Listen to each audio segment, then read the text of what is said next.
Jumpers. And we're live. Welcome, folks, to my first stream in like a minute. I just wanted to thank everyone for swinging by so far. We got a wonderful cast of people here joining us today from all over the Twitchverse. We'll get to that in a second. But in the meantime, I wanted to say hello. Welcome to another segment of Cross Country Compatriots, my, I guess now bi-weekly D&D stream. Today we're welcoming our new group as we embark on one of many separate yet interconnected one-shots with one specific goal in mind: furthering the plans of the Dark Masters. Thank you for joining us this evening. We hope you enjoy the session. As it would appear, the forces of evil have once again gained a foothold on the continent of Felorun. The Emberscar Fortress, once thought abandoned, sees life return to it once more. In a manner of speaking, at least. Mysterious organization has seemingly taken up residence within its charred stone walls, their goals as yet unknown. In the few short years since their arrival, they have grown it into a bustling city of evil. Whether it is through direct connection to this organization, for personal business reasons, or simply a desire to prove yourself among other beings of a similar mindset, you have come to the Emberscar and distinguished yourselves, in your own ways, within the gathering forces of evil. However, with great reputation comes increased responsibility within the ranks, and for the first time since your arrival some time ago, you have been summoned into the halls within the fortress. Here's the organization within has taken notice of your abilities, and wish to put you all to greater use. The group of you have just gained entrance to the dark stone structure, the walls lightly smoking from the ever-present heat of the Emberscar. You've been led through the dark and winding halls leading deep beneath the structure above, and now sit in a large antechamber with blood-red curtains draped over the wall. At this point, I would like to give each of the players a chance to introduce themselves, explain a little about themselves and the character they will be playing today. We're just going to go left to right on the stream, so starting with Girthmog, our good friend Tarkonix. What's up? I am playing Girthmog, the Goliath barbarian, who is also a full-time chef. He was the runt of the litter growing up, and in order to get rid of that, he ate his whole family and then became the largest Goliath in history. He now runs a food cart, traveling from town to town, eating the food more than serving it. I love it. All right, moving one over, we have Wraith. You're up next. Hey, I'm Wraith. I am playing Lee Ray, a Market of the Sentinel artificer, Market of the Sentinel human artificer. They are an urban bounty hunter, always has their ear to the ground, frequent contact with people in the segment of society that, associates with the criminal underworld, rough and tumble folks in the street, and members of high society, depending on, wherever the contract takes them. This connection comes in the form of contacts in any city that they visit. So I am probably going to be an outsider for this group, either hunting a quarry or working undercover, but we'll see. Perfect. Now we're going to move on to Firegrim. Hello, I am Just ATB. I am playing Firegrim the Schmoll. And Firegrim is a goblin wizard. Talks like this, yes. He is very based on fire, as his name would suggest. He likes destruction, and he wants to prove that he is stronger than his tiny stature would suggest. Very common among the goblin folk. And last but certainly not least, we have the Gobfather. Go ahead and introduce yourself. Hey everybody, my name's Hunter. Normally I play Kjorgar over on the channel Ales and Scales, but tonight I'm joining my good friend Rusty here to play the Gobfather, who is a rogue bugbear, and he's a swashbuckler, so he's going to want to 1v1 a lot of people. There we go. And finally, I am Rusty Tonix. I'll be running the story this evening and taking this party on a little home-brewed, kind of streamlined evil adventure tonight. We're going to be causing some problems to some people. It's going to be a good time. I hope you like it. So, without further ado, we are going to jump back in. I'm going to turn down this audio a little because it's a little in my face, and I don't like that. So, the four of you have all gathered in this room, and after waiting for what seems like an hour, but was probably mere minutes, time has a weird way of passing down. The large black steel doors at the other end of the chamber open. They stand about 15, 20 feet tall, massive. And as they open, I would like everyone to roll me a perception check, please. So for anyone who's using D&D Beyond, just go find your perception skill, and there should be a little dice roller you can click right next to it. Alternatively, if you have real dice, go ahead and roll those as well.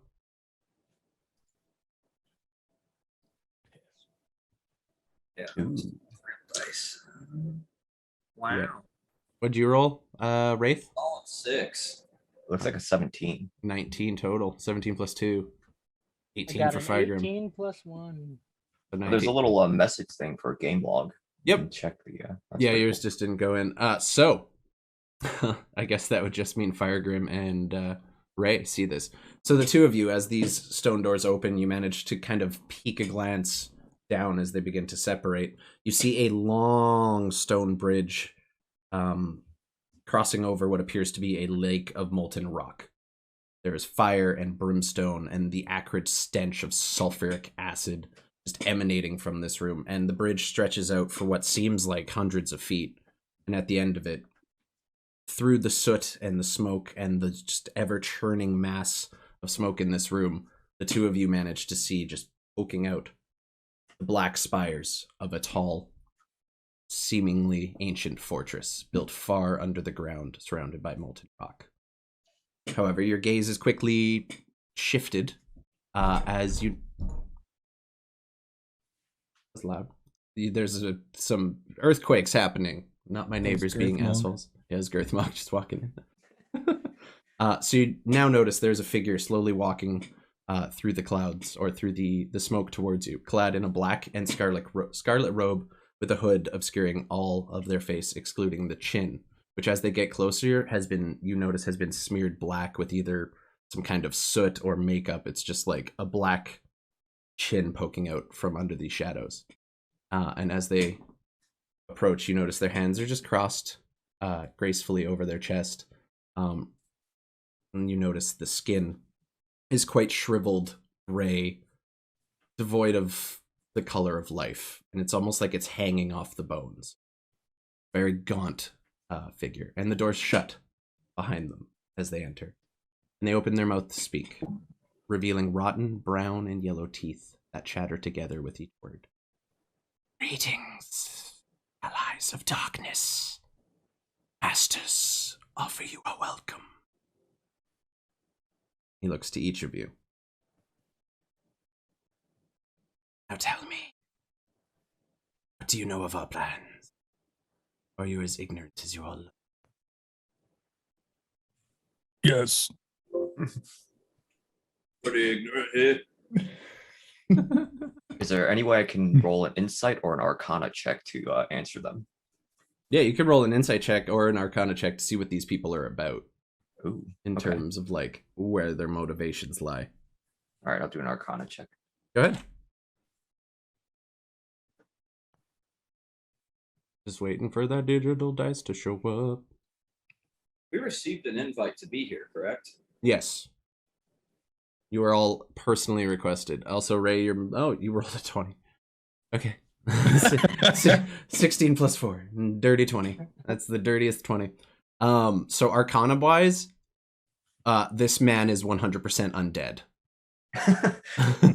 Alright. This is not a living human being, and you can sense the magic coming off of them. This is someone who has been brought back, possibly by some form of higher power within the Citadel, further beyond, and acts as some kind of undead servant.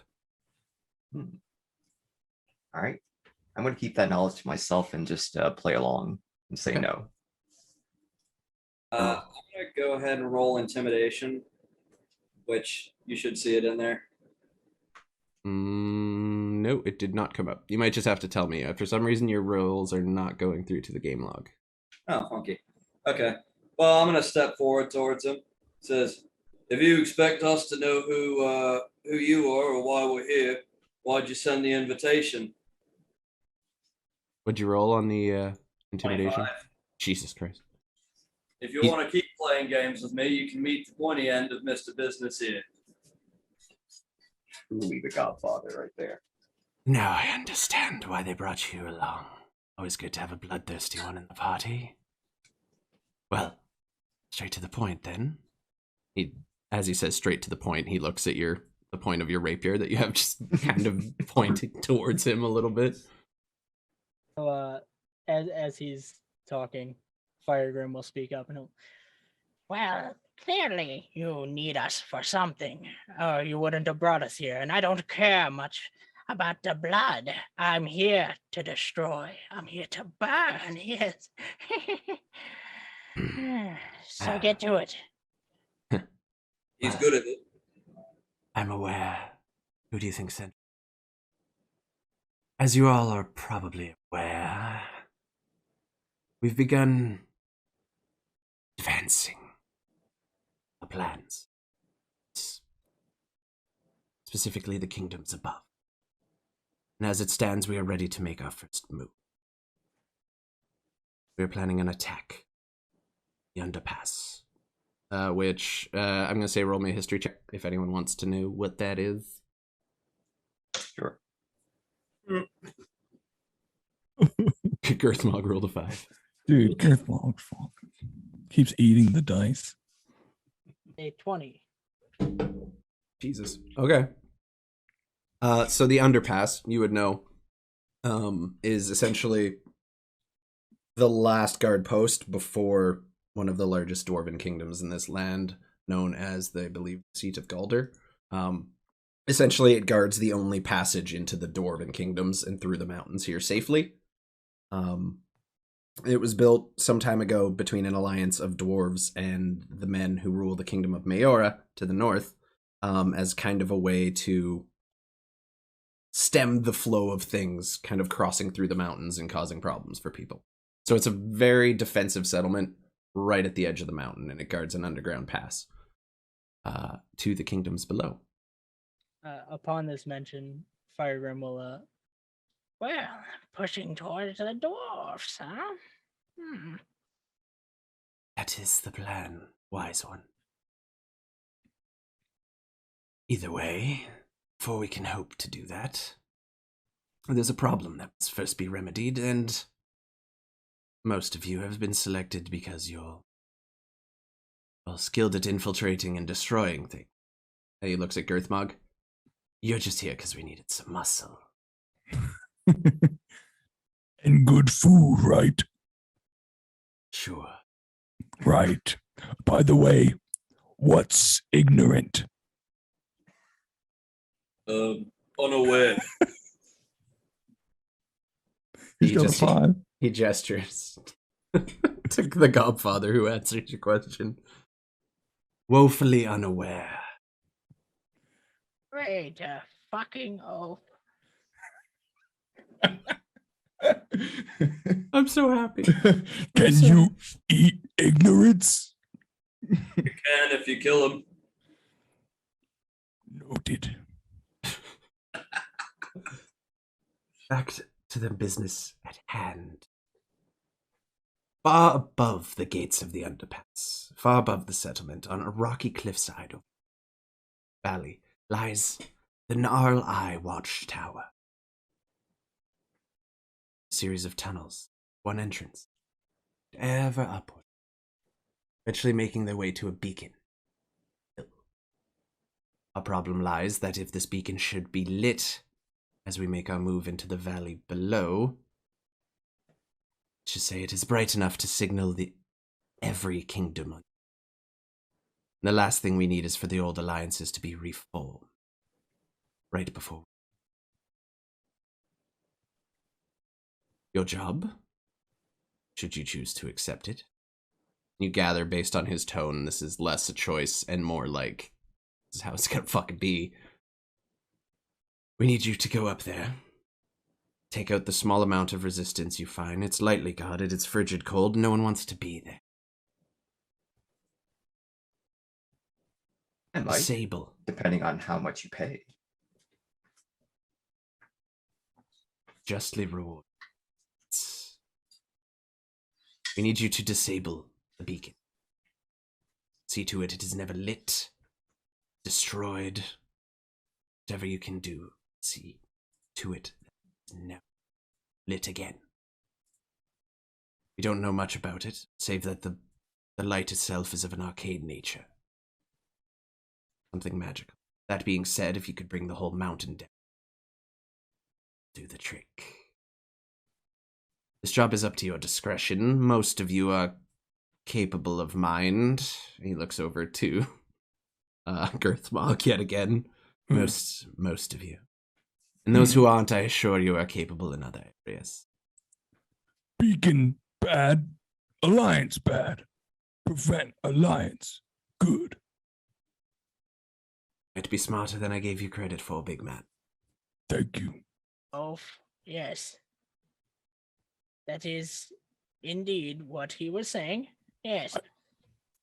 I know, small man. Goblin, what are you? Goblin. Goblin.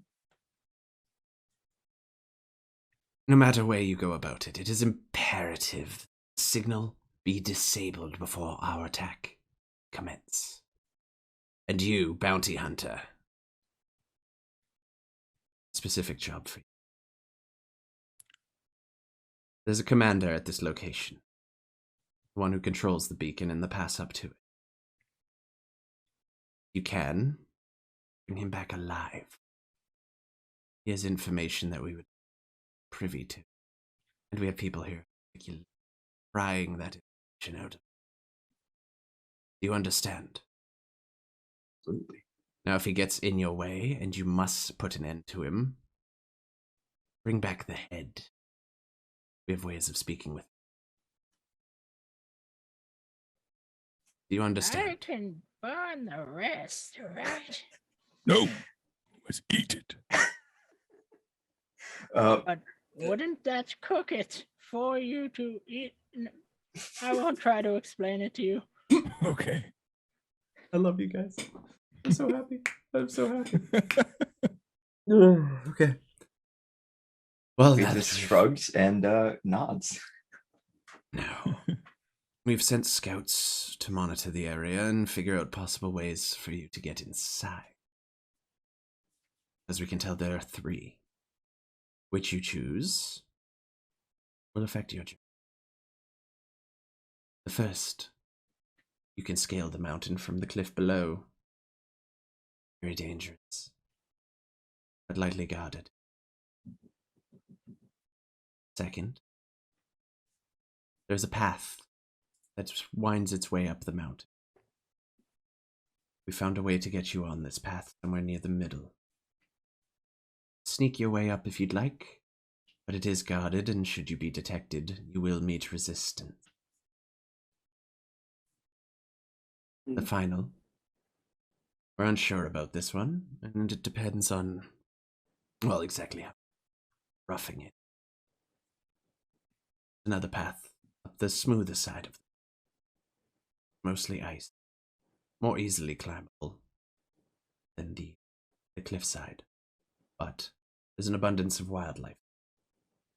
We don't know what you might encounter. The choice is yours.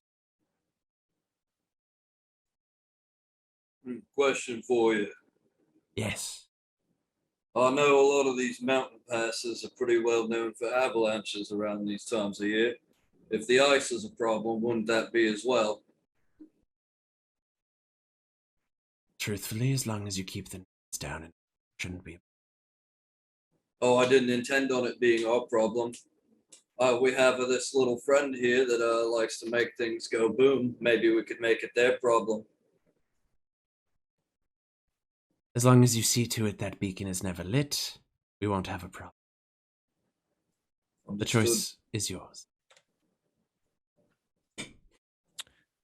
All right. I guess we decide amongst ourselves our path here. Yeah. So, if you'd like a moment to discuss it, let's go. Let's do it. We're gonna have to think. I hate thinking. Good luck with that. Yes, I could tell. He crosses his gnarled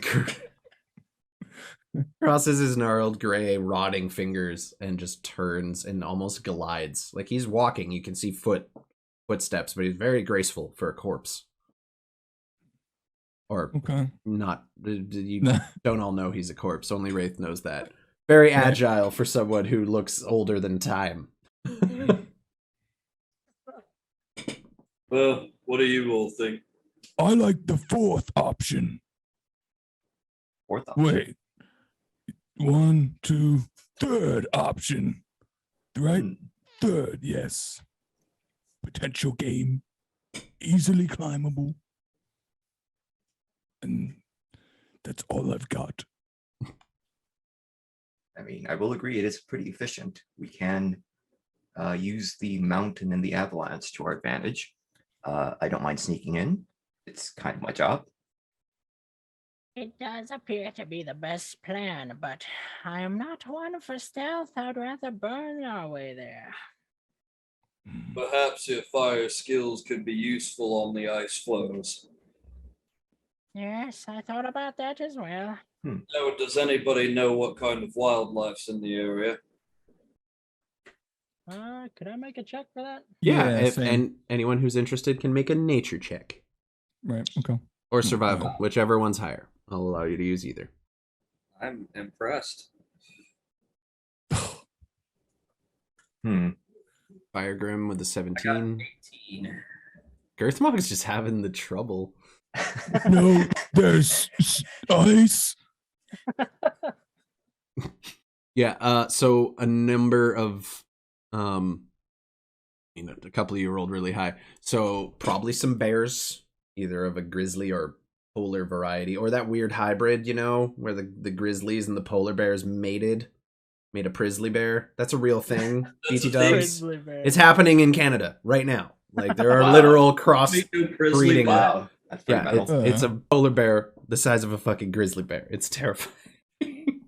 Jesus. Either way, so there's probably some bears, deer, some more.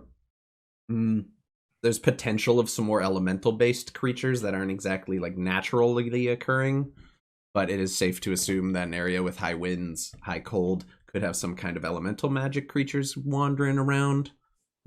Is there a nearby Hedgehog. town or something that we could ask? The nearest More town knowledgeable folk? would be the actual underpass itself, which has Damn a it. town built around it. Right. Okay. Is it possible to also...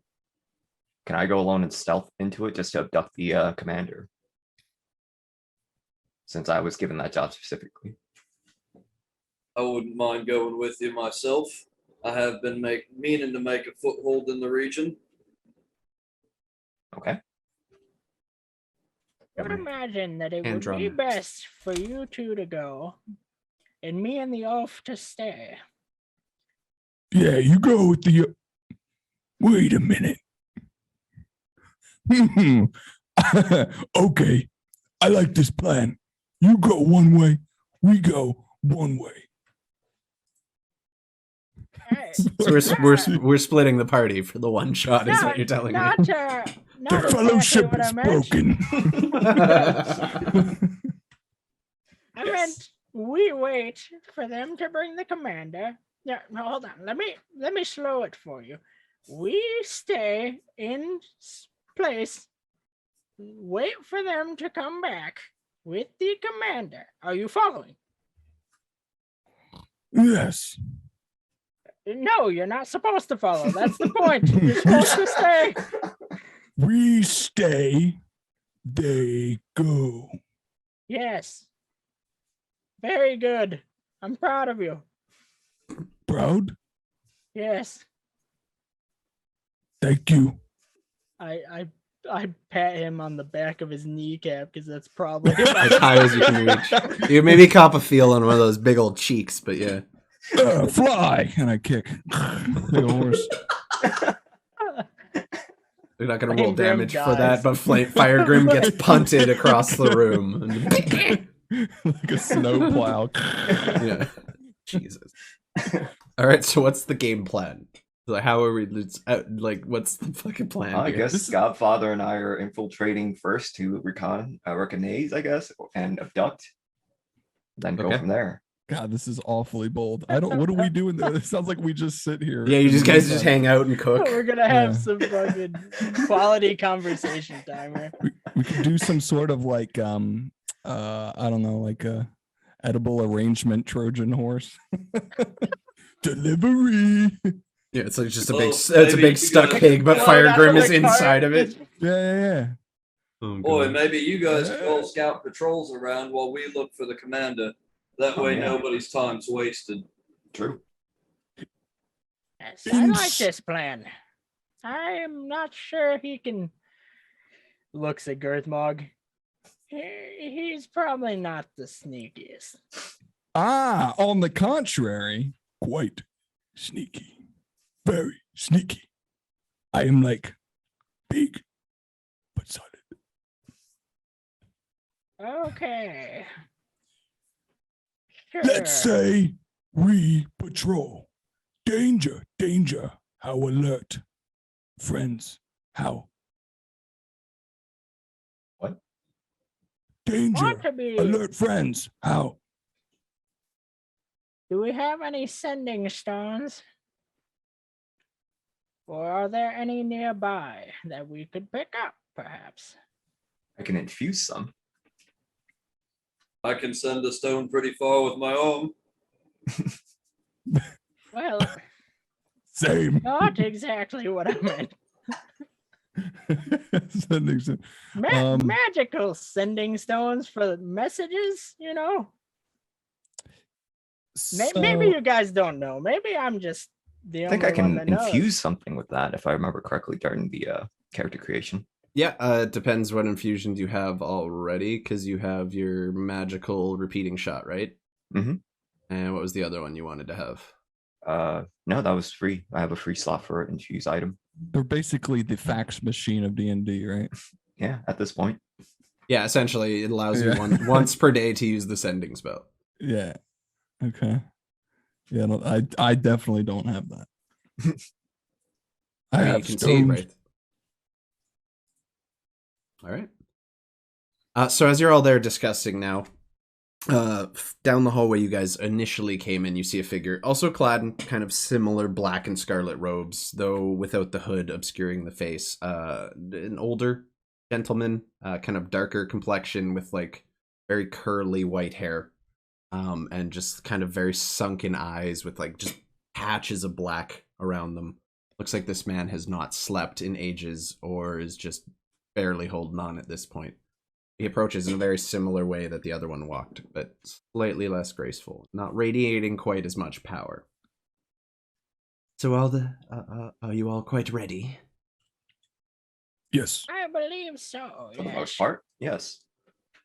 Have you decided where you'd like to start? We'll be infiltrating. Yeah, we inform them that of our plan. They're Okay. splitting up, and then we're gonna gain reconnaissance on the patrol. So, the only location I know where to send you is the camp at the base of the mountain. From there, you can choose whatever you decide to take. However, Very if well. things go awry, I will not be able to return you. So good One-way luck. trip. Take one of these, and he hands you what appears to be a small stone, which Wraith, your character Ray, would recognize as a sending stone, and he's holding the other one. He says, "When the job is done, contact me. Understand?" Yes, very well. Loud and clear. He puts the stone in his pocket. "With me, please." And he turns and just starts immediately just beelining it down the hall. Quite fast for an old man. I assume you will all follow. Yeah. Yep. Okay, Yep. so he leads you to a room that appears to just have it's just a plain circular room, similarly decorated with the blood red drapes, where windows would be if this were not an underground fortress. And in the center of the room is just a circular stone dais, like a platform. You'd all take a step. Okay. I'll take my step.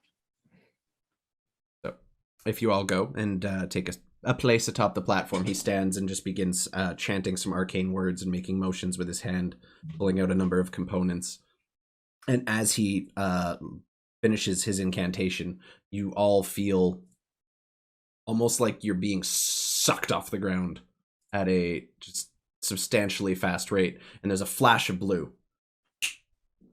The next thing you feel is a frigid cold.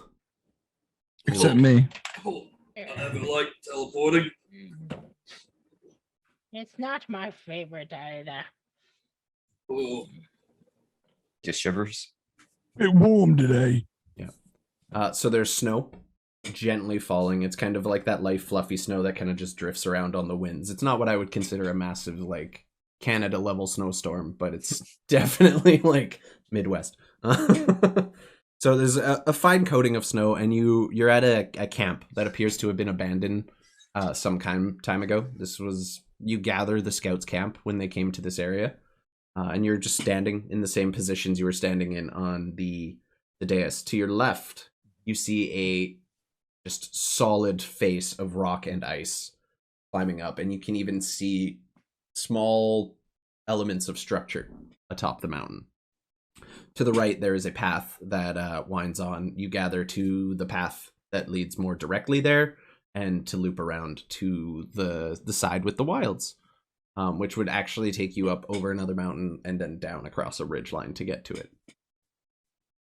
Where would you like to go? Because you said a couple of you are going to try to do a scouting run and maybe infiltrate. What's the plan? How are we splitting things up here? well, Gotcha. Wraith, you've got the mission. Aye.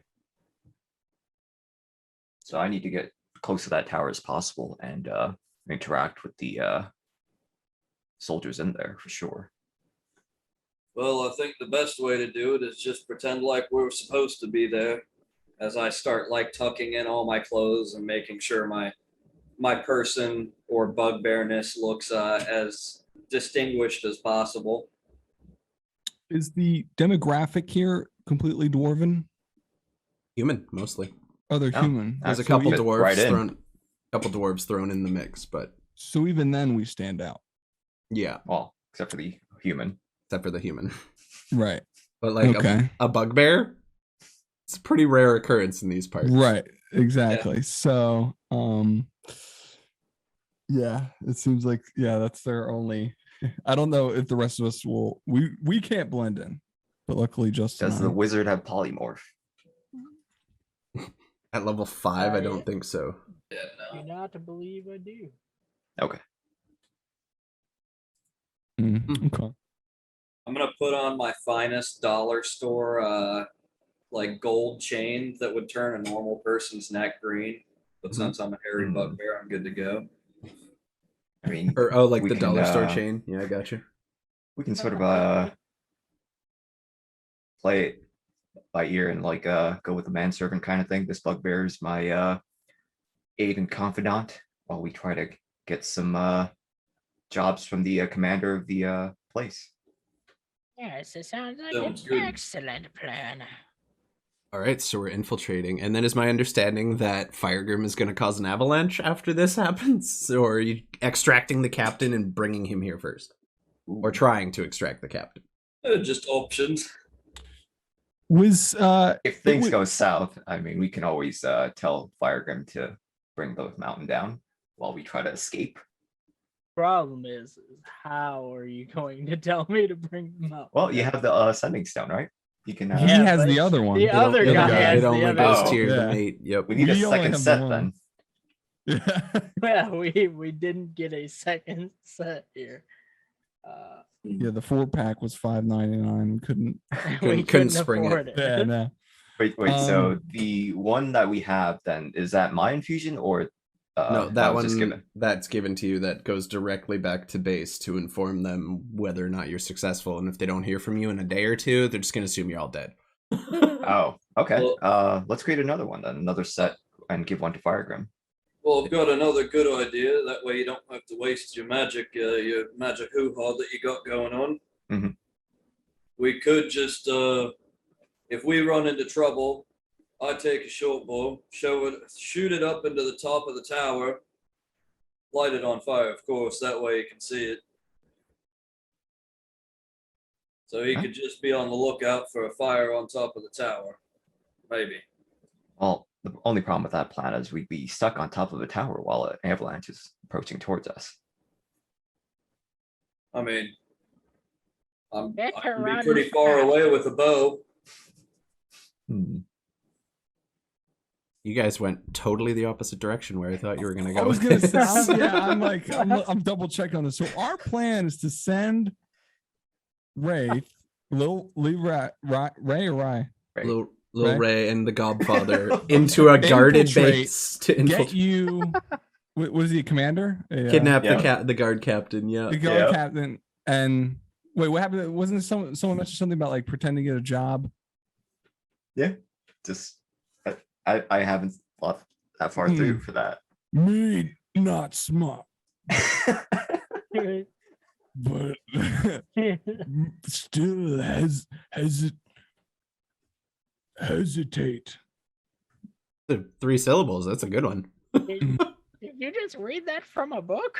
Mm. Think I he write can read? the words. You Oh can wait, read? and then I write ignorant down in my book. Maybe you all could pretend or play as my captives, and I'm trying to get some bounty from this lighthouse. Yeah, they might have a coffer for that.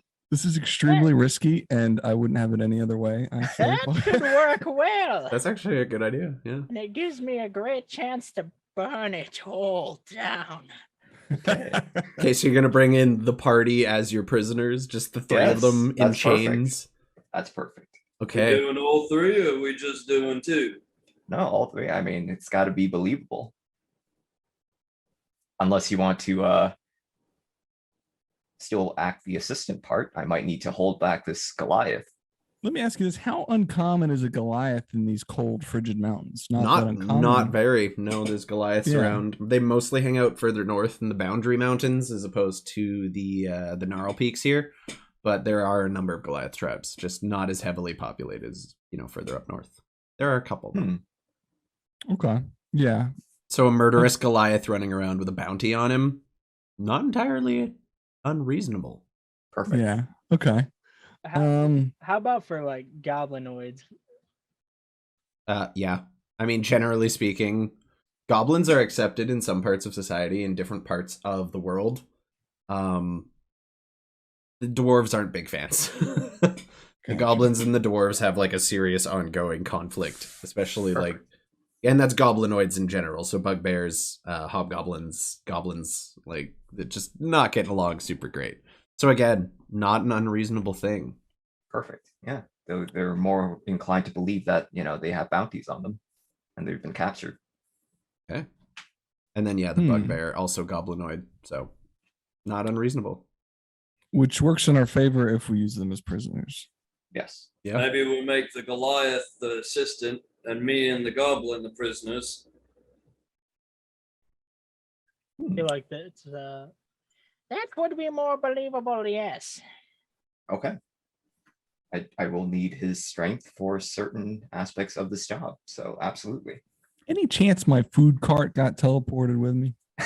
No, unfortunately. Damn it. Oh, that would be the best. All you have infiltration. is your axe and just like a number of food wares on your It's person got already. pans attached. Yeah, to like it. I imagine you just have bags of like different foods and jerkies That's and shit. believable. If he's a camp aide, that's perfect. Yeah, you're like you're one of the camp chefs essentially. Nice. Okay, we'll go with that. I think we're in agreement. Unless you have like a foldable food cart, you can just pull out and like pop out like fucking IKEA furniture. Dude, it's crazy you say that. I'll allow it. I'll allow it. I don't even give a fuck. Oh man, I would love to have my food cart. Yeah, we could fit that in. Oh, you know what? Fuck it. Yeah, you have your Yeah, food cart. alright. It was with you. You don't. Girthmog doesn't go anywhere without his food cart. Yeah, I have like 2 wheels on my back. It's Yeah, pretty much. like a wagon. Yeah, you just have the parts on your person at any time Yeah. to just yeah. assemble it. I'm so down. I'm good with Yeah. it. I'm totally cool with Okay. it. Yeah, I'm gonna be like I'm a tradesman. Trades Goliath. A trades laugh. This plan is ridiculous. I love it. Yeah. Well, I'm gonna go ahead and start stripping then. And I'm taking off like my character typically wears like a rather nice suit. Yeah, being the Godfather. That makes sense. So I'm gonna take all that off and pack it and in my bag, and I'm gonna like bury it under some snow here in the camp. Ooh, do you want to leave your equipment around? I mean, maybe carry something that you can, So fight back. Oh, with I'm if you still need. carrying everything else. I'm just not gonna wear a nice suit into a jail. Oh, fair enough. So I guess I should explain my character's look here. So it's almost like someone took a bed sheet that was black and like cut it down to size and is wearing it as a cloak. And then he's got like rucksacks cut out for like a shirt and pants that he tied with some string Okay. to keep them tight. So I already look like I'm grungy and dirty. Okay. Like I haven't showered in 3 weeks, so I just hold my hands out in front of me and get to tying, but not too tight. Yeah, you all have rope in your inventories, so I think Perfect. you all got 50 foot of Taking you hempen to a rope. tailor when we get done with this job. My clothes are fine. This is amazing. Okay. Okay. So this is our plan. This is happening. Yep. Okay, so Wraith you infiltrates. Can I attempt to have somebody tangle my crowbar that's in my inventory into the back hair along my spine? sure. Well, sure, why not? I will walk up to my goblinoid brethren Yeah. and try tangling. Roll for braiding? For braiding back Dexterity? hair? Sleight of hand, maybe? I'm gonna go, yeah, like sleight of hand, dexterity, performance. I'll allow any of it. This is You gotta ridiculous. get down here. I'm small. All right, hold on. And I just lay down in the snow. There. Oh, I'm dying. Okay. Okay. Sleight of hand 22. Jesus Christ. You managed. Was that a natural 20? Or was that just a. Yes, that was That's funny. I hate you. You perfectly weave this crowbar into the Godfather's back hair. Oh, no. And with that high a roll, like it's hidden. That hair is long and it is thick and it is matted, and you just like weave it straight up in there. There, nobody's finding that. Yes. Perfect. A little stiff, but it'll do. Oh my god. The braid's gonna blow in the wind like a pendulum. Yeah. Just like You ever seen a bugbear with a tail? The bugbear with a tail. Yeah. Oh. Yeah, just don't lie on your back. Good call, Mystic. All right. So we have. Are you gonna tie them up so they can break out of their binds at a moment's notice? Or are you gonna have to let them out? What's the plan for that? That is an important detail. Like if they need to use their hands in a hurry, will they be able to? Boy, tie mine up tight. I've got sharp teeth. All right. Yeah, so does Firegrim. So that's probably I fine. open my mouth and it's just jagged, fucking broken nastiness. Ugh. Same. Perfect. All right. Tie them up tight. All right, you tie them up tight, and it's like convincing. If someone inspected those binds, they would honestly believe that these are real prisoners being brought here for no reason. Can he bind my cane in my hands for me to use as a walking stick? Sure. Yeah. Oh, we would need to make it believable. Is there any way we can create like false bounty papers, wanted papers, just to show them? That would take a forgery kit, which I don't believe any of you are. Some of you might be proficient in, the rogue in particular, but not sure you have the equipment for that. Does anyone have proficiency in forgery kit? I have alchemy supplies, smith's tools, thieves' tools, tinkerer's tool, and a violin for some strange reason, or a viol. Yeah. I've got an idea. So I don't have a forgery kit, but I do have an inkwell, some ink, and a bunch of paper. Oh, that would be useful. Not often you could find a use for forgery kit. That's true. I mean, yeah, if you have paper, ink, and a quill, you could try to whip something up. So that would Okay. I would say whoever wants to do that would be Well, I get- seeing I- as I'm the bounty hunter for it, I would need to present them with it. So what should I roll for that? Yeah, you'd also be the most familiar with how bounty papers look. Right. I'm gonna say this is gonna be 2 rolls. So the first will be an intelligence-based roll to see if you can actually remember how these papers are laid out, how the wording is displayed, how rewards are displayed. Roll me an intelligence check for that real quick. Ah, nice. I don't know why your rolls take so much longer than everyone else's to go. Jesus, God, you can roll below a 20. Okay, you're allowed. I know. Yeah, Girthmog's rolling 2s and 3s the whole fucking game. Yeah, so you can remember the layout of this perfectly. And then I'm just going to say just a standard dexterity check to produce the paper.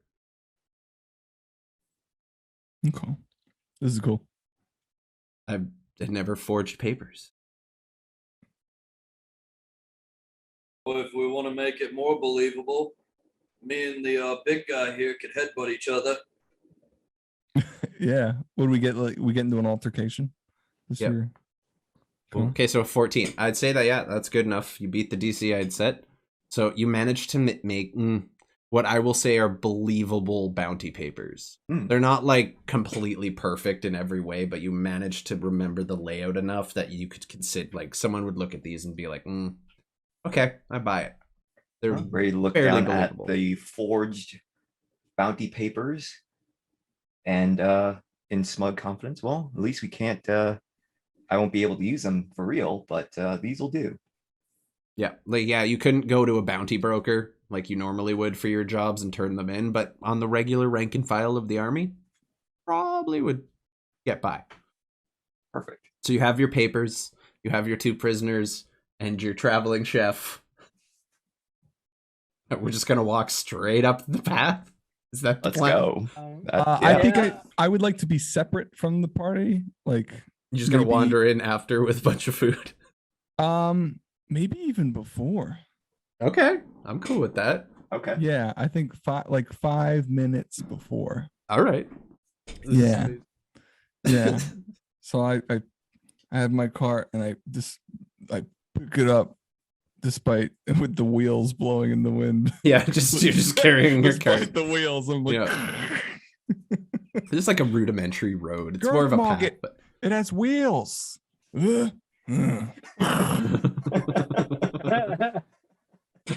Yeah, I'm not even gonna make you roll a strength check for that. You handle that shit, and you were just I figured walking straight up the path. Okay. So you're making your way, carrying your cart of just cooked goods that you've just pulled out of your bags and thrown on the cart and assembled, and you begin making your way up this mountain path. And as you do so, it's kind of a winding, like, if you ever been to a ski hill, you know how they have the switchback roads where it kind of like just winds up this way, back and forth, and you kind of have to do the full hairpin turn. So you're kind of just carrying your shit up. And at a certain point, you hear from above you, "Hey, you! Stop right there!" "Yeah, you." Yes. You see a fairly large human, not quite Goliath-sized, but pretty muscular, pretty jacked, standing there in a just kind of a basic armor set. It's like chainmail. He has a shield and a spear in the other hand. "What are you doing here?" Goods from highest peaks. "Goods. Kind of Take a look. Ginger, lavender, mint, sage from the highest peaks. Good. You just, like, as a DM, you just took me aback with that a little bit. he just looks at it like that was the smartest thing Girthmog said all day. He inspects it, and I'm gonna have him roll real quick. I'm just gonna give him a d20 roll here.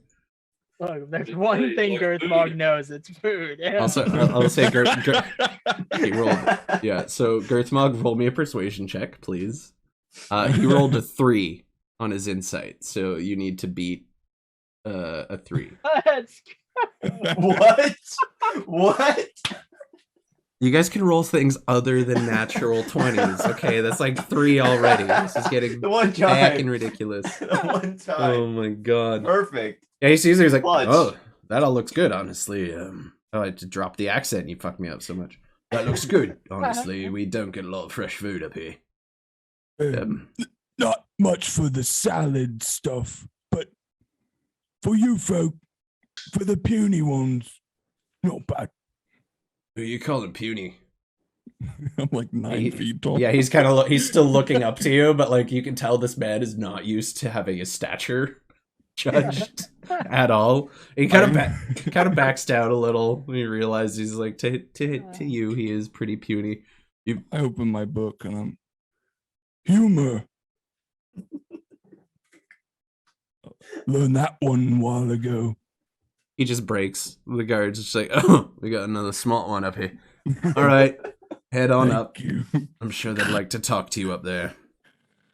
And you begin pushing or I guess, are you still carrying the cart at this point? Or do you... No, I'm kind of dragging it with one arm. Yeah, you got one arm, kind of drag it up, dragging the cart up the path. The wheels are kind of just clunking over rocks and ice as you kind of lose your balance. And you kind of make your way up this winding path, and you see a single stone archway with a metal door. And the door is currently ajar. It's just big enough for you to fit through. If the door was any smaller, you would not. Your food cart, more than likely not going to fit. And there is another guard standing at the door as you approach. Okay. Can I help you with something? Selling goods from the peaks. Sage, mint, lavender, ginger from the highest mountains. Good stuff, really. Not sure we have much, You know what, I'll let me... And I'm gonna say, roll me another persuasion check real quick. You got past the first guards with your loving British turn. 13's good. Alright, you sit tight.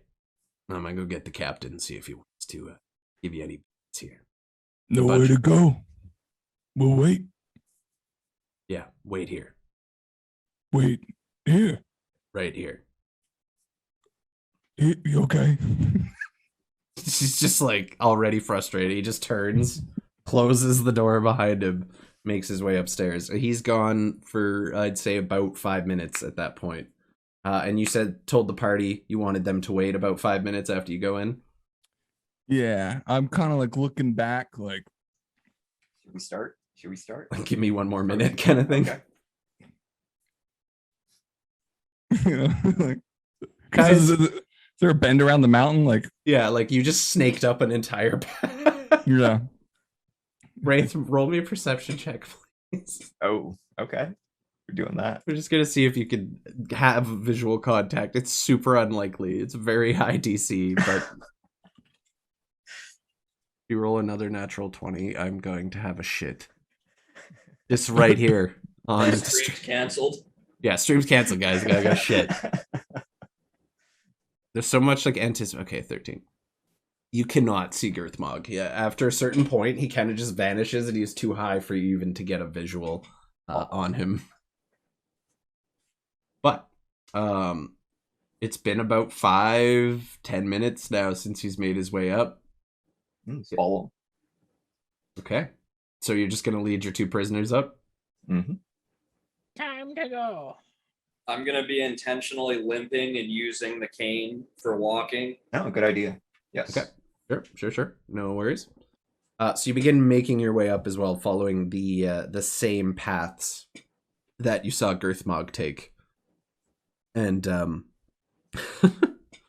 as you make your way, pretty big footprints. Yeah, there's massive footprints in the snow, and no cartwheels. Like, you don't see any tracks from the cart. It's just footprints. Very, very deep footprints. And you bring your 2 prisoners up through this path, and about the same point, you would have heard Girthmog be addressed. You hear the similar voice coming. Oh, you! Stop right there. What's your business? Is this to me? That was Wraith. Or Ray. Got some prisoners. Need a bounty. What you think we got use for prisoners up here for? No, you have coffers, don't you? Not big ones. least if they're big, I'm not giving. Well, Roll- we'll see. Roll me a persuasion check. Or deception, I would say, in this case. Okay. I'm going to say roll at advantage. So roll twice, take the higher number, because you have the aid of 2 prisoners currently completely tied up and contained. Okay. They're both charisma, so okay.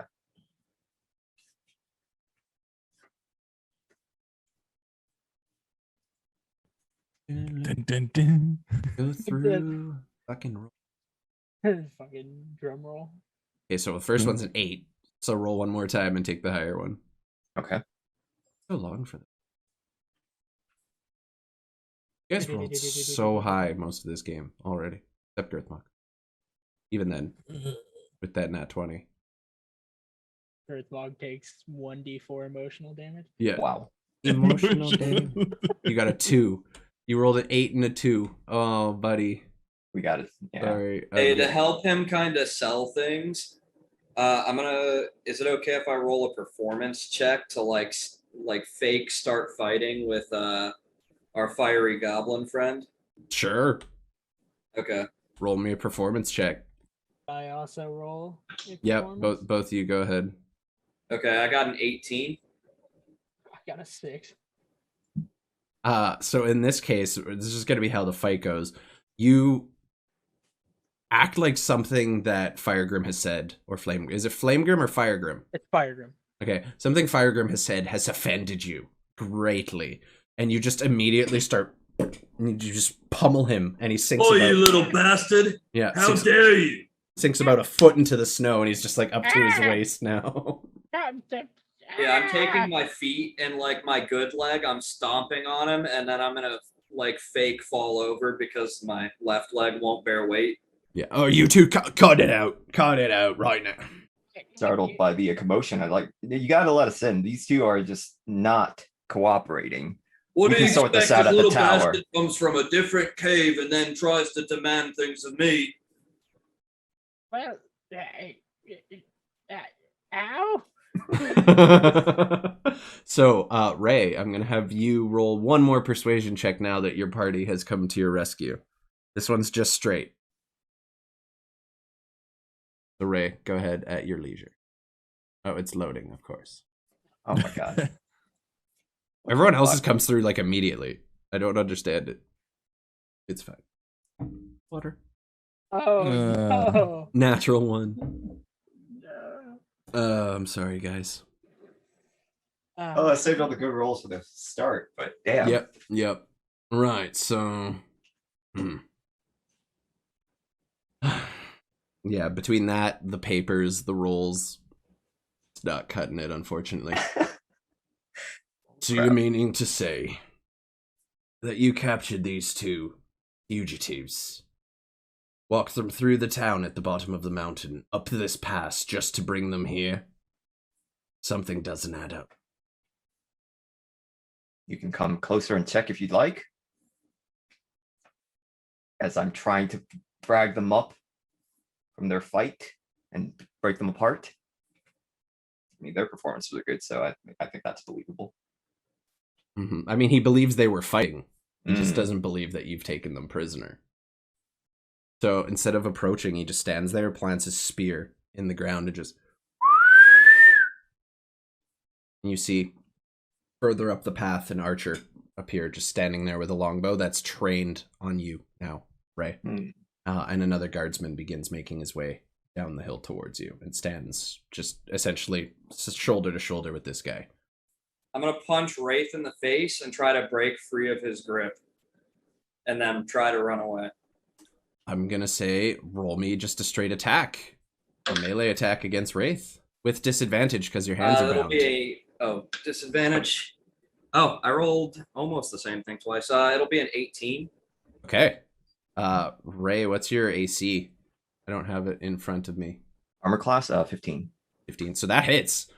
So as you're trying to like just play that you're getting these 2 up and make it seem believable, I'm intentionally pulling my punches so I don't do any damage. yeah, the Gobfather just hauls off and pow, cracks you one right in the chin.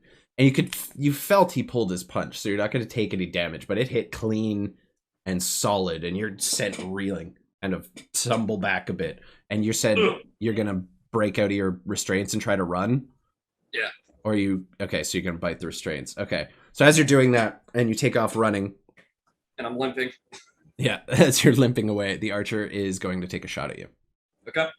And actually, yeah, he's going to take his first shot. He only rolled a 12, which I believe does not hit you. Will not hit. So he fires an arrow and it just misses, goes wide over your shoulder into the snow. At that point, I need everyone other than Girthmog to roll initiative. Did I hear the whistle? You would have heard the whistle, yes. It was loud and very clear. And then you hear like commotion from what sounds like people fighting each other. Yeah. Okay, so I'll take that for initiative. There we go. Okay, so let's pull that up. Lire rolled 17. Firegrim rolled a 20. Girthmog, I'll allow you to roll initiative as well if you'd like to, since you heard the whistle. Ooh, okay. 23. Damn, 23 from the Godfather. And Girthmog, you got a what?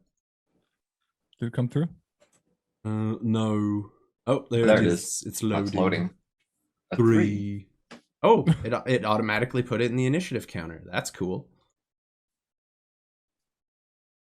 21 for the archer. 17 for that guy. Damn, they're rolling high. 19 for that guy. I can't believe our barbarian managed to lie his way through this, but between someone who has a sword cane of deception, which makes them a better liar, and someone who bounty hunts for a living, couldn't get through. I rolled really good. What do you want from me? Yeah, you guys rolled great. The fight was believable, just not the bounty. Right. So first up, we have the Godfather. So the arrow hits just over your shoulder, thunks into the ice and stone, and just stays there. What would you like to do? I'm going to take a moment just to gather my surroundings. Exactly like what am I looking at, just for me to... So it's kind of a winding path up the side of the mountain. Like I said, it's kind of just switchback roads. Yeah. Or it's a switchback path. So essentially it's about 30 feet and then loops back down and around another 60 and kind of just keeps doing that around the mountain. To your left, well, if you're running down the mountain, to your left would be towards the peak. Looking over your shoulder, you are able to see the beacon, and it's actually not within the tower itself. It is placed at the top of the mountain and surrounded by a stairway that winds up to it. Other than that, there's a couple areas for cover, some rocky outcroppings and some bends in the path that you might be able to get around. Other than that, it's fairly standard, about a 10-foot wide path. It's not very wide. Okay, I'm going to break for the first like snowbank or like berm going down the mountain, and then I'm gonna use my dash as my action. Yep. And then after I get from that or like over that berm, I'm gonna roll to hide as a rogue. As a rogue action. Oh yeah, so go ahead. You managed to just dart. So the three of you, or I guess Ray and Firegrim, see the Godfather just, despite his large form being a bugbear, just dip over the snow and vanish from sight. What did you roll on your stealth check, out of curiosity? So my stealth check was hot garbage. I rolled I have a 9, so 12, because I rolled a 3. Okay, 12's good, and it beats their passive perceptions, I believe, so you're probably okay for the time being. At least as far as you can tell. So you jump over that outcropping, and as best you can tell, you are hidden. You are at very least, though, behind cover, so that helps. Is that your turn? Yeah, that's it. Sweet. So we're on to the archer now, who's just kind of standing there with another arrow ready, and it's you now notice that it is a woman. The armor is very similar and doesn't give away much in terms of gender, but you can tell just by the voice when she speaks that is definitely a female. What's going on down there? What do you want us to do? We need orders. And she's just going to prepare a shot for the next person who moves that is not an ally. I mean, you guys wouldn't know that. She's just gonna stand there with an arrow ready. She has prepared a shot. Anyway, Is that her armor will- metal? appears to be leather. Oh, okay. The soldiers, however, are wearing metal armor. Hmm. Chainmail, I believe. Yes, chainmail and a shield. Is she in my line of sight? Definitely, but it's not your turn yet. Okay. Firegrim, you're up. Well, have my tied together hands raised and get me out of here as I'm dug into the snow, trying to squirm Yeah, you're sunk. up, You're sunk about a foot into the snow at this point. which is approximately a third of my body. Well, covered start in using your snow. teeth. Like I just shout at him, start biting. Yep. I look down at the snow and I start biting. The snow That's your mind, man. That's your mind. just starts chomping out the snow in front No, of you. you idiot. Bite your binds. Oh, Bite your yes, bind. of course. Then I bite the hand. Okay, I'm gonna say between biting the snow and getting your binds off, that's probably gonna be your action for this turn. Yeah. But your hands are free, and you've dug out a decent hole of snow around you, so at least you There can you move. go. You can move your arms now. You still have a bonus action and movement if you would like. Oh. I believe as a goblin, I can use my bonus action to run further. So I'm going to spend my movement to get down around that bend as far as I can, or close to the bend. Where you say And then Godfather I go? will, yeah, also dash action Okay. with my bonus action to try to get as far to you. Yeah, so you are now, you make it over the rise that the Godfather is hidden behind. It's not very well hidden at all. As soon as you come over there, you see him, you're like, oh, hi. And you just keep moving. You don't even stop. You just phew, keep going. About another... I'm out of here. Yeah, another 20, 30. I think you have, 25 feet as a goblin? Yeah, 20. You move like another Oh, no, 25 it's feet 30. down the hill. Oh, yeah? Okay. So you move like 30 feet behind this berm. You do not have visual on the two soldiers, but you can still see the archer. Okay. All right. I believe Did they that is hear all my me tell actions. by the way, did they hear me tell the goblin to do its binds? All Oh, right. Since I'm close by, definitely. Yeah, the okay. soldier's like 10 feet from you. Oh, okay. And it's actually the soldier's turn. So now realizing that this was a setup, the two prisoners have just escaped and are now running for cover. That soldier is going to approach and engage with you. Also, Firegrim, I apologize. This one's my bad. The archer was holding a shot until someone else moved. So she gets her shot at you. 23 to hit. Yeah, that is. Okay. And you take 7 points of piercing damage. As the arrow just as you're running, it just fires and sticks right into your right shoulder blade. You feel the pierce as it goes through your flesh and hits some of the bone, and there's just an arrow currently jutting out of your right shoulder. But you are still standing at the very least. At that point, the soldier is going to attack. Wait, can I use my Vigilant Guardian to block the arrow for him? For my It has to be within 5 feet, I believe, for that to work, right? Okay. Yeah, unfortunately. However, he's going to make a series of melee attacks against you since they get multi-attack. No, I'm guessing did it say a 5? That's weird. I'm guessing a 5 doesn't hit you. That's crap. And then a 19 definitely does hit you, right? I'm assuming. Yeah, armor right? class is 15. Okay, so that's just a one-handed longsword strike. Ooh, you take 10 points of slashing damage. Why is the game log's coming up with different rolls that I have? It's really annoying.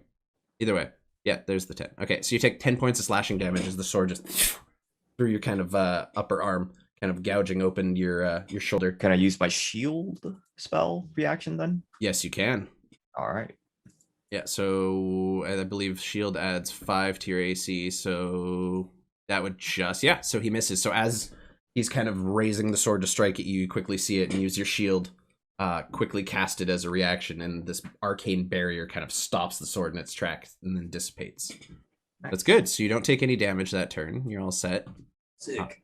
And it will be... Yeah, that was a good use of shield. That is your turn now. Let's see.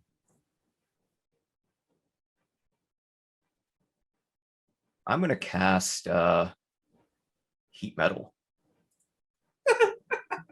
I love that spell. You're such a dick. I love it. So I assume you're gonna cast heat metal on one of their sets of armor. Yes, the one that's right in front of me. The one that just attacked you. Perfect. Okay. Are the dwarves in heavy armor? Just chainmail. You haven't seen any dwarves up here yet. Oh, what, 5-minute doff time? Whew. Yeah, chainmail I think it's 5 minutes to get off. And technically, it's hard to take off chainmail without help from another person. Having worn it myself and done classes in it, it takes help to even get on.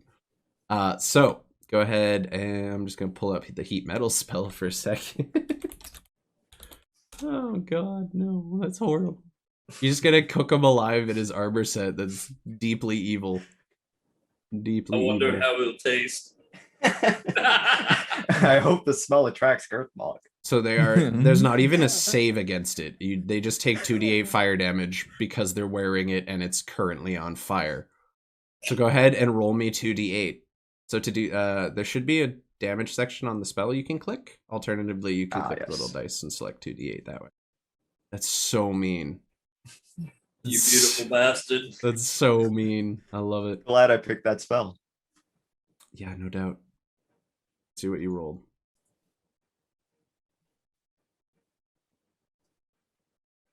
Three. Aw, that's cute. That's really low for 2d8. So Really? you see the armor start to just glow hot.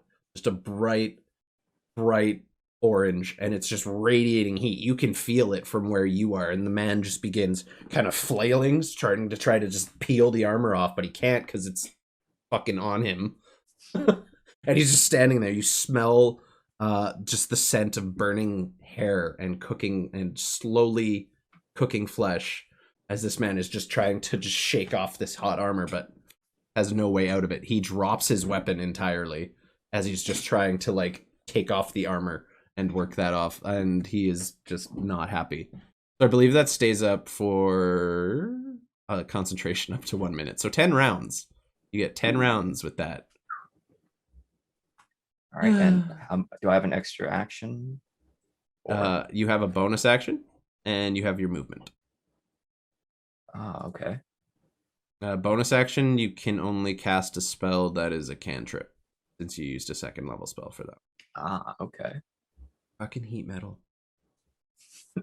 This guy's screwed. Like, he's literally screwed. I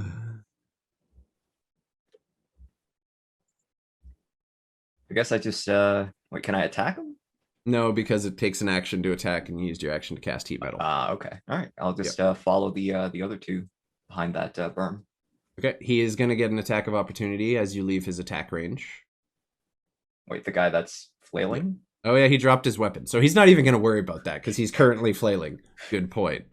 So as you make a break for the berm where we're just going to call it the berm, where your other two companions are currently hiding, you run over and try to take cover, kind of lay on your stomach and prepare your musket for what is about to happen next.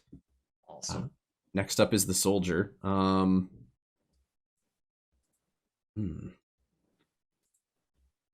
This is the guy who was leading them too, the one who you spoke with. So he's going to turn back to the archer.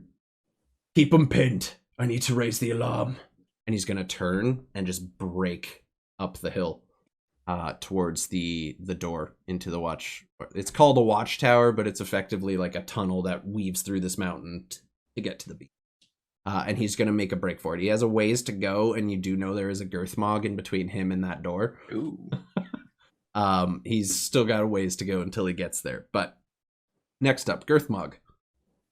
So you heard the commotion. You heard the Yes. whistle. You hear the sounds of fighting, and someone yell, "Keep them pinned.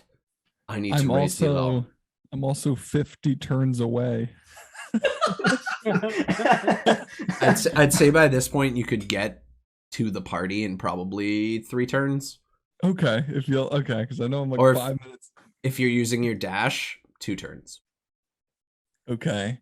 I would like to behind enemy lines. I don't want to go back down the path. I want to kind of take the mountain. You know? So you're I gonna wanna chill where you are, or go into the fortress? not into the fortress, but I want to like go off path and around to try and get an idea of what's going on, because I have no idea. Okay, sure. So, That's easy. Just roll. I'd say roll me a perception check. Okay. As part of your action for this turn, and it doesn't take much of your move. Oh, there it is. 18 plus 2. You, again, roll lower than a 20, for fuck's sake. I did. So that's really easy. Yeah, no problem. You essentially like abandon your food cart temporarily and kind of wander around and just do a little loop around past where the door is and look, and you can see your party currently just pinned down by an archer who is just loosing arrows or preparing to loose arrows at them. And you just see a little bit of Ray's head popping out over the top of the... Actually, you would see 100% see the Godfather as well, attempting to hide, but just not doing such a great job of it. Can I roll stealth? Absolutely. Do I get any bonuses with the snow? No, unfortunately. You're massive. you're, You're fucking big. But go Okay. ahead and roll me a stealth check to see if you can see. Gotta give you that one as a freebie. That's a 9. half branches. So yeah, Girthwog like tries to just position himself behind some like it's like one of the dead trees that used to grow on this mountainside. There's some bushes, and you're kind of just trying to hide, but there's just like a belly kind of put. You ever see Beverly Hills Ninja? He like Yes. hides behind the statues, like here I am, and walks out, but it's just a big old gut sticking out. That's pretty They're not much what we looking- got going on. They're not looking at me. No, yet. no. As far as you Okay. can tell, you are hidden. You hear someone running up the pass, though. Like you hear the sound of chainmail and armor clanking together as someone is making their way up towards you. They're not there yet, but they're on their way. Gotcha. You Okay. rolled a very high perception check. Okay, I guess that was my movement too. So until Yep. yeah, that's it for me then. Perfect. All right, the Godfather, you're up. Let me take a second to think of 6 seconds of words in a stream of that's going to make sense here. Yeah, I mean, you can take a little more than 6 seconds. It's just, reasonable amount of dialogue. I'm going to look to Ray now, since he's come over the berm, and I'm going to look at Fire Grim, and I'm going to go boom time or no boom time. You can respond, but So before I respond, would I reasonably be like able to think that I could move between the guard that is currently heated and the guard that's running for the alarm and be within 60 feet of both of them? yeah, you could do that. That guard only had about he would have ran 60 feet. So if you use your whole movement, you'll get in between the two of them, and you can hit them. So, because what I'm thinking is my movement and then the bonus action dash to get between the two. Would that get me there, or would I need all three? Do you get a bonus action dash? Isn't that a rogue thing? As a goblin, I get nimble escape, which allows me to use the bonus action hide or bonus action dash. Fuck yeah. So yeah, with that, you could easily get into range and still have an action with which to do something. Well, here's a kind of an improvised action. Could I possibly try to throw him as a bonus action to get him a little further up? I'll allow it. As a reaction, if you want to like plant your hands and let him run and you just kind of huck him. Sure. And how on fire is the guy in the armor? Okay, so the armor, he's not on fire. Okay. But like, when you're cooking and your element gets like bright red, orange hot, that's So what the armor control looks flames like. wouldn't work here. No, there's no fire here. It's just Okay. hot metal. You can hear it singeing Alright. the fucking skin As I off his respond body. in my 6 seconds, I'd say it might be boom time. Okay, then what I'm going to do for my main action, I'm going to just pop up over the berm with my bow, and I'm going to go ahead and take a shot at the one running. He is still within my range. Easily, yep. And would you say, since he is obviously not paying any attention to me, that it would be a sneak attack or no? Yep, 100%. Okay. Then with that, His passive isn't high enough to know you were hiding there anyway. So. his for a hit, I got a 15. Does not hit, unfortunately. Okay. And with chainmail, that, so I'm that's gonna a- turn down and like get on one knee and get prepared to yeet this fool. To eat this fool. Okay, cool. So you have your little dialogue and then pop up, see the guy running. You heard him say he's going to sound the alarm. You know you cannot allow that to happen. It is imperative that this beacon does not get lit. And you stand and just aim your arrow and loose and fire, and it just hits the chainmail. Doesn't manage to pierce it, however. You're just like 3 below his AC. So you see it bounce off the chainmail, just unable to pierce it from the angle that you shot it from. And he looks back over his shoulder and keeps stumbling forward. So that'll be your turn, correct? Well, the bonus action of the yeet. Yeah, so that will happen on Fire Grims. Okay, gotcha. You can do that as a reaction, I would say. Yeah, So it's set up. the archer is going to... who's been the biggest threat? Also, you didn't hide on your turn, correct? Godfather? I did not know. No, I just kneeled down, which I guess if I wasn't standing, would I be in view? I'll leave that to you. I'm going to say you have half cover, which I believe is +4 to your AC. I think it's just +2. enemies are at disadvantage. Sick. I don't remember. I'm gonna use the bathroom. I'll be right back. Yeah, dude.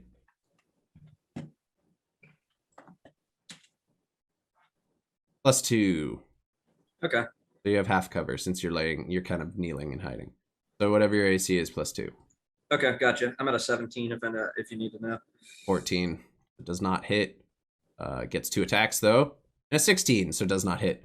Once again, just fires 2 arrows, and this archer should be hitting things, and it's just like the arrows are just bouncing off. You manage to kind of duck under one as it soars over and just disappears into the valley below. You gather some poor. Yeah, you suck. Roll me a free intimidation check on that. Sure. Oh, that wasn't very intimidating. Yeah. It was a 9. She just like hears you, stares you down, and grits her teeth. And you can tell she's getting ready to fire the shot with purpose. Firegrim, you are currently up. The Godfather is standing there ready to give you the full yeetage. Right. I'm going to move up to the Godfather and get yeeted All right. up to the dude. So Godfather, roll me either strength or athletics. I'd say probably athletics for that one. Use all 10 feet of my arms here. Yeah, you're big. 19. 19. I have a 0 in athletics. So as you Firegrim, you start trying to sprint up this little berm, this little hill that you're hiding behind, and you start losing some speed as you get close to the top, and you feel this massive paw and claw on your back, and just kind of one hands you, and you're just flying through the air, and you soar clean over the guy whose armor is currently scalding him alive. Roll me and I'm gonna say dexterity saving throw to see how well you stick this landing. Because you're little, and that was a big yeet. Oof. That's a nat 1 +2, so 3. So he throws you, and you're flying, and you're like, "I'm gonna do it! I'm gonna do it!" And then it's just right face first, like starfish into the snow, and you just like try to pull yourself up a little bit. You're not gonna lose, like you lost a little movement on that. I'm not gonna lie to you. But you do still have some of your action. You're just like kind of face planted into the snow. What would you like to do? Okay, with my remaining movement now that I'm face planted, will I be able to stand up and get to the guy running? Depends what range you're trying to go to, but most likely yes. I want to get, well, I was wanting to get close. Like in melee range? Yeah, but now that I'm thinking about it, it's probably not for the best. Cast something. You know what rhymes with fireball? It's fireball. Anyway, here's Fireball. See, I was thinking of that, but I also didn't think these guards would be worth it. However, I am just gonna cast Fireball at the guy. There you go. The guy running. Okay, Yeah. so that's a dex save from him, right? Yep. 15. He makes it with a 20. Ooh. So he saves Yeah. as this fireball is flying through the air. He sees it and just kind of tuck and rolls and tries to grab a little cover behind a rock. Go ahead and roll your damage because he takes half, right? I rolled it. Should be in there. I mean, that you could one-shot this guy with this spell, depending on how high you roll. I did Please. roll it. I don't know why I did that. Interesting. Take all that nat 20 luck, bro. So many nat 20s, guys. It's not funny. Looking pretty. Roll it again, dude. Earth Mug looks like he's drinking something tasty. Dude, it's amazing. It's a screwdriver. Oh, In a bottle. In a Classic. bottle. Damn. Oh yeah. Classic. God. A 26. Oof. And he takes half, Yeah. correct? Half of 26, 13. He's still standing, but barely.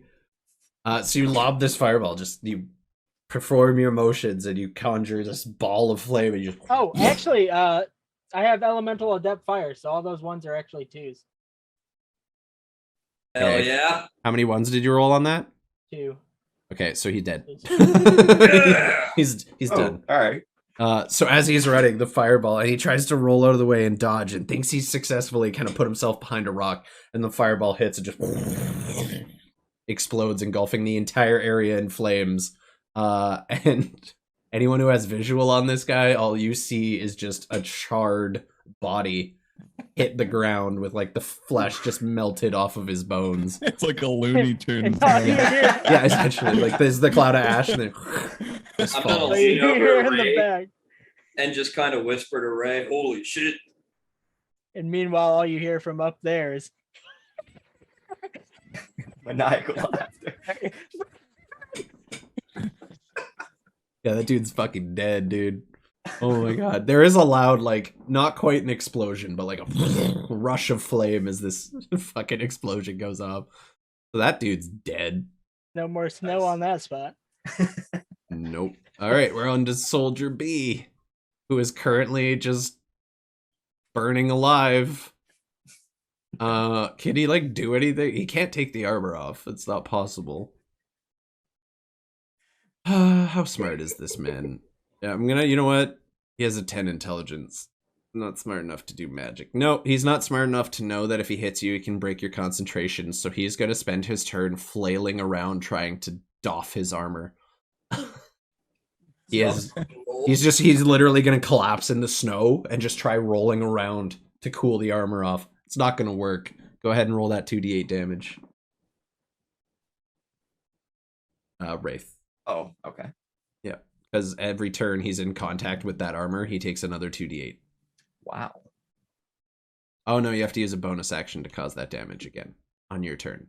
But he's still just rolling around in the snow in heated Oh, armor. because of concentration. Okay. Yeah, so you can use the bonus action to trigger it and still cast another spell next turn. You get you get a double whammy.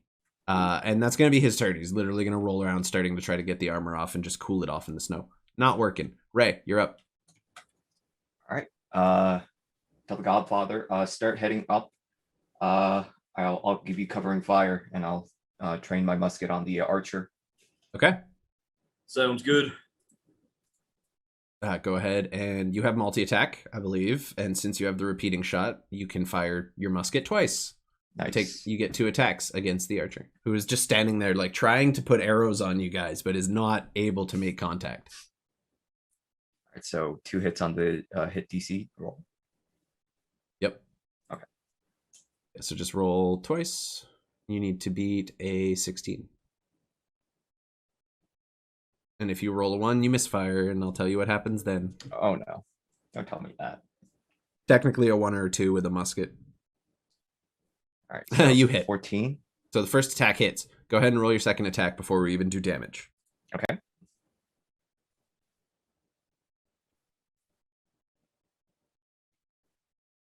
Roll high, baby. Roll high. Okay. 14. Second one, I believe, is a miss, unfortunately. But your first attack will hit, so go ahead and roll damage for that.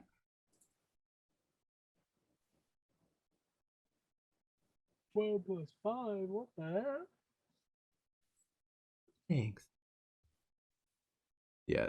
Just tell me what it comes up with the roll, because it's not 8. loaded. 8. You do 8 points of piercing damage. +5. +5, so 13 points of piercing damage. Okay. Started you can tell the archer is a little stronger than the 2-foot soldiers. It's slightly more trained and a little beefier. Buddy. Takes the hit, and you see the musket round just sink right into the lower torso, kind of where the intestines would be. Oof. It's probably gonna be something they don't recover from, but they're still able to fight. Though you do see a bit of blood now pouring from the wound, which has no musket ball in it because you're firing magical ammo and it disappears after you shoot it. So there's nothing blocking that bleeding. You do have your bonus action you can use to make the soldier die more quickly if you so choose. Yes, let's. Okay, so roll 2d8 and tell me what you get.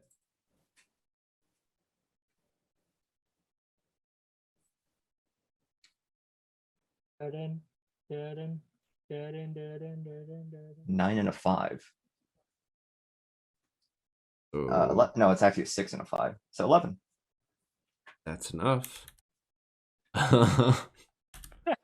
So as you just you fire your shot, hitting the archer, realizing you're going to start gaining some ground here, you change your gaze to the target on the ground. You are currently cooking alive in his armor, and just focus on your spell and make that heat re-intensify. And as it does, he just begins screaming, just absolute pain and agony, and just goes into shock and is no more. You can just hear the flesh slowly cooking off of this man's bones as the armor continues to stay heated, slowly searing. And it's a familiar smell.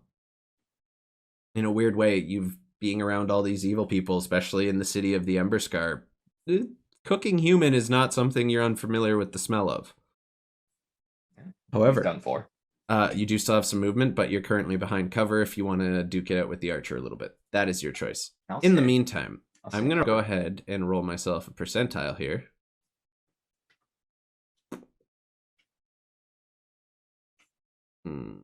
Okay, so that was not loud enough to start an avalanche on its own, but you all hear as a loud gunshot just reverberates through these mountains and valley.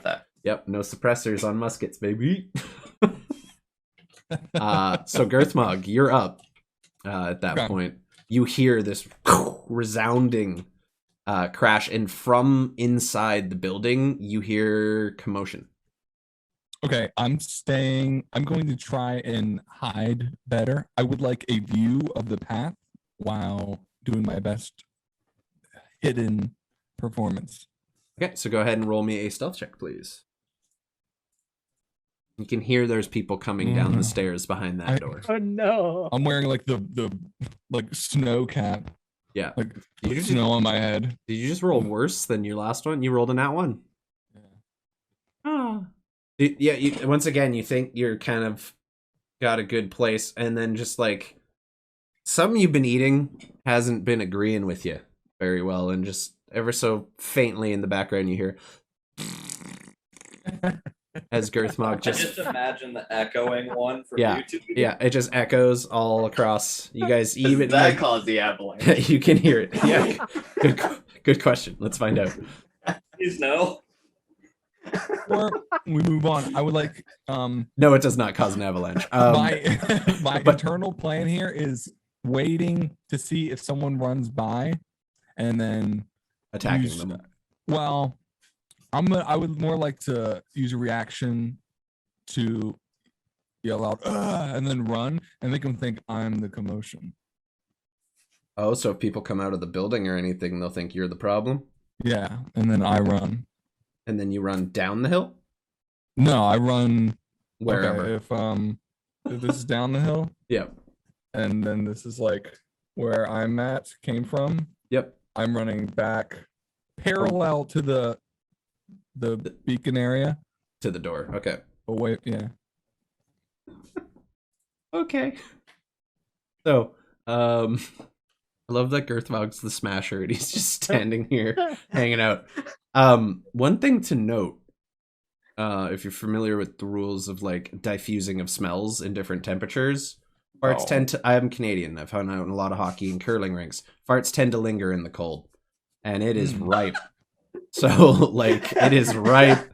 It is raunchy, and anyone that walks past this area is going to smell shit. You do today.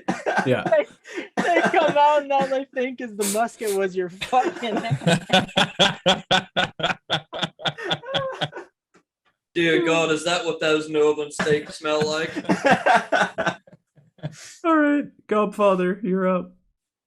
All So right, we'll say that Girthmog is holding the scare action to try and startle someone.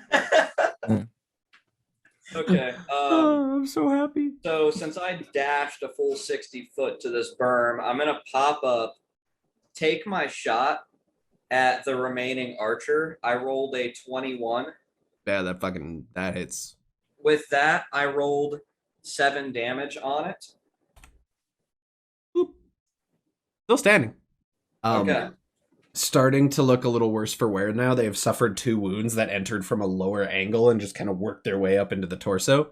You aim your shot, and once again, kind of near where you saw Ray hit, kind of trying to expose that same weakness, you sink an arrow right into her torso, and it's just sticking out at a downward angle. Okay. She winces and tries to grab at it.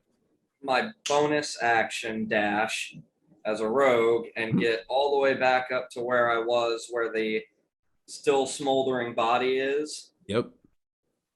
And can I, as a free action, just kind of stomp on the corpse's skull? Sure. Yeah, absolutely. So as you approach it, Style points. Yeah, as you approach it, you see this man's face just twisted into a face of pure agony and just pain. Don't worry, I'll wipe that face off. And you just stomp with your heel, crushing his foot, or crushing his head with your foot against the icy ground beneath, and it's just like a Gallagher splat. You Gallaghered that dude's head, and yeah, your foot is just in this hole where this man's face used to be. Well, they're going to need a coroner to find this guy's family. That's dark. All right, the archer's up. That's your turn. Seeing you now having stomped on the head of her fallen comrade and not having a clear visual on Ray, who is behind cover, she's going to take her 2 shots at you. Okay. Whoop. That go through to the roll? Yes. Yes, we saw 2, a 20 and a 6. Yeah, so 6 is the damage. I'm guessing a 20 hits you. 20 will hit. You take 6 points of piercing damage from that. Okay. I'm going to go ahead and uncanny dodge. Okay. So half damage? Yep. All right. The next attack is also a 20, I believe. Okie dokie. Oh, and you take 10 points of piercing damage on this one. Ouch. Gotcha. Oh, I could have added something to anyway. So she just fires 2 arrows in quick succession, and they both just and like you manage to get out of the way of the worst one, but the second one finds a good target, and he's starting to worry a little bit. That was a big hit. And there's currently 2 arrows just protruding from your torso. Firegrim, you're up. There is an archer still on the cliff top above you. Am I within 60 feet of the archer now? Yeah, in easily. My position? She's about 20 feet up the cliff, and you're about 15 feet away from the cliff. Within the 6 seconds of me throwing the fireball and everybody doing their stuff, would there still be fire around? Like smoldering out? On a couple of like the little bit of brush that's kind of kicking around, there is some fire still, and the dude's body is just smoldering away. Could I potentially control flames at the archer to burn like her bow? Oh, you're gonna target her bow with an actual spell? Okay, 1 second. Yes. I'm just gonna look at control flames. Instantaneously expand the flame 5 feet in one direction. Double or half. Yeah, so no, unfortunately, you could not do that. All right. Well, in that case, I will just Fireball. I'm gonna just scorching ray. Okay. Hell yeah, Scorching Ray. And to hit. That's tough. 14. Yeah. That is unfortunate. That is a miss, unfortunately. So she sees you essentially raise your hand and fire the Scorching Ray at her and just steps to the side as it beams past her. Isn't there multiple rays for that, though? Or is it just the one? It should be multiple. It's 3, if I'm not mistaken. Yeah, I think it's 3 typically. You create 3 rays of fire and hurl them at targets within range. You can hurl them at 1 target or several. Okay, so make another 2 attacks to see if you hit. 15. Nope. You need a 16. And a 16. Hey, you hit. And this might be enough to do it. So go ahead. And 8 damage. Not quite enough, but Oh my god. you fire the 3 rays and she manages to sidestep 2 of them, kind of just dodging, and then the last one's just like right up the center, hits her at the knees and just spreads up her chest. You manage to singe the armor she's wearing. It's still in one piece. Oh, a cat. It's me chicken. It's still in one piece, but it's definitely looking a little on the crispier side. You may have done her a favor and cauterized the open wound in her torso. But she's looking pretty crispy. If you wanted to target the bow, that would be a disadvantage shot. If you wanted to do that, I'd let you roll again and take the lower number of the 2. You'd still have to beat a 16. But I'll just take the damage. okay, so you do manage to sink the damage in. Quispy. Yeah, fuck yeah, Quispy. And she's just standing there now, realizing she is probably outmatched here, but being given a direct order to try and hold you back as long as possible, is going to continue doing so. Ray, you're up. Can I reduce her? What do you mean? Just for fun, like reduce her size. I have a enlarge reduce as a spell. Yeah, you can do that. What's the range on enlarge reduce? 30 feet. Yeah, you can get in range. You'd have to move up to the bottom of the cliff face, but it would definitely work. Let's do it. How long does that last? 1 minute. So 10 rounds. Okay. All right. Yeah, so go ahead and cast that. Casting reduce on her. Make a constitution saving throw. All right, what is your spell save DC? Where do I find that? I haven't looked at a D&D Beyond sheet in a minute. Sec. Oh, If you go into your spells, should be Mhm. right at the say your top of that DC section. next to. Oh, save DC is 15. Okay, so I gotta beat a 15. Easy enough. Except not. Sure. On. No, it's a 6. So it fails. So it shrinks them to one size smaller than they actually are, correct? Yes. From a medium to small or a large to medium. Yeah, its size is halved in all dimensions. Reduces to... Oh, no. I just bought all the fun spells. Oh, no. Okay, so you cast this, and she tries to resist the effects of the magic, and everyone who can see her just get a visual as this almost like 5'8", fairly tall, lithe woman shrinks down to about the size of Firegrim. Along Along with all her gear and her bow, which is now considered like a short bow, effectively, and deals 1d4 less damage. So she's just standing there. And you notice her voice now is like much more happy. She's like, "What the fuck? This is not okay." on seeing this, I will stand there and look at her and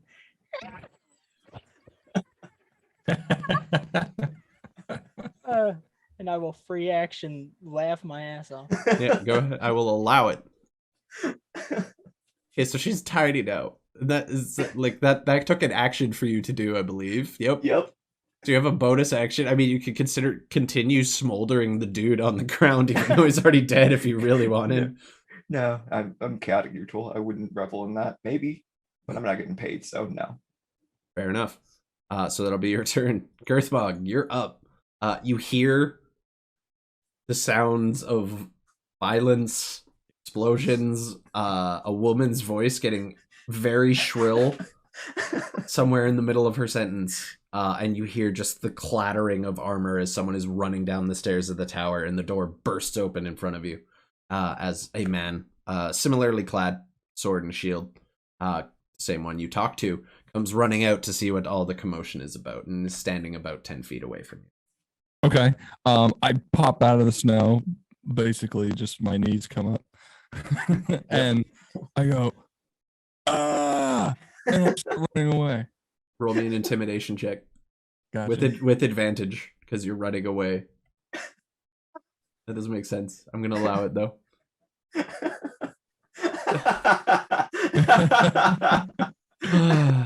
Well, 20 is pretty good so far. So you could roll one more and take the higher number. 20 is probably gonna do it, but hell, roll the dice in case it's a nat 20.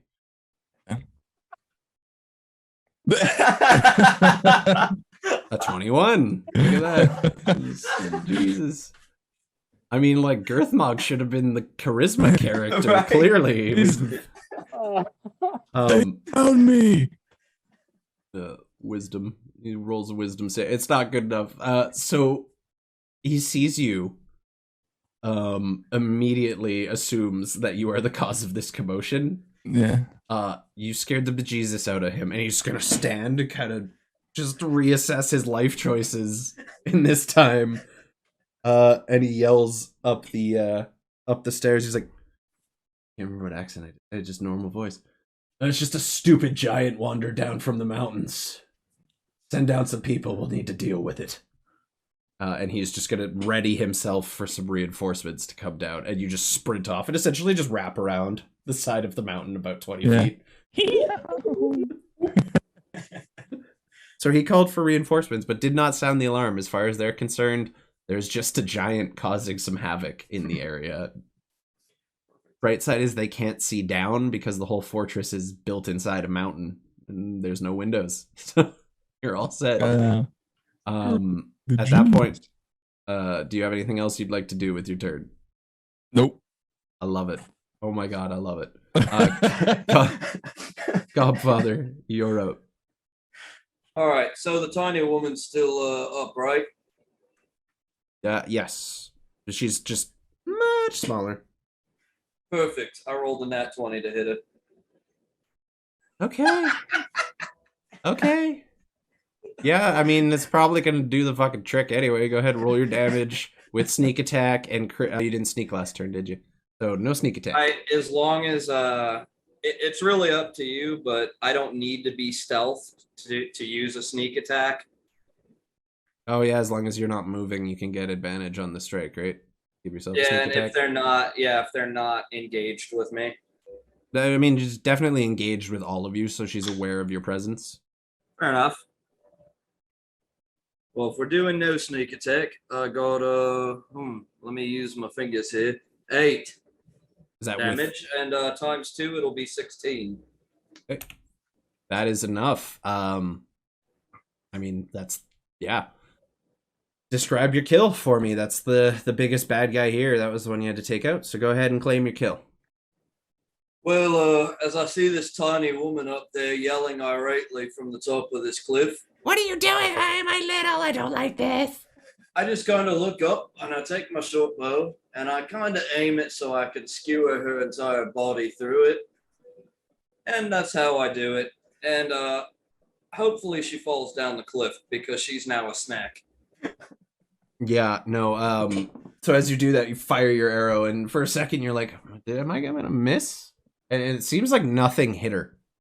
Like, it almost seems like the arrow just passed through harmlessly, and then you just see a gout of blood come out of the lower section of her stomach, as it appears your arrow went straight through and out the back. And she falls, begins tumbling off the cliff, rolls down, kind of bounces off some rocks, and you see your arrow is almost completely through her body. Like, the fletching is inside of her torso. That's how deep your shot sunk. And she splats onto the hard snow and compact ice on the mountainside. I rip an arm off and I start eating her. Oh, Jesus. Nice. Okay. At that point, we are going to take our mid-session break. It's a little past the middle point. So we're going to take 10 here before we continue with the rest of this, because it looks like shit's going haywire. I come up to her I control flames the smoldering on her armor to cook the other arm, and I start eating that. Okay, so Perfect. we're gonna go ahead and take a break here, folks. Ooh. Yeah, we're like, God damn, we're like exactly 2 hours into the stream. So we're just a little past the halfway point. So we're going to take a quick 10-minute break here. We'll be back in just a few. I'll hit the bathroom, grab a smoke, and I'll be back in about 10 minutes. See you folks in a bit. Alrighty.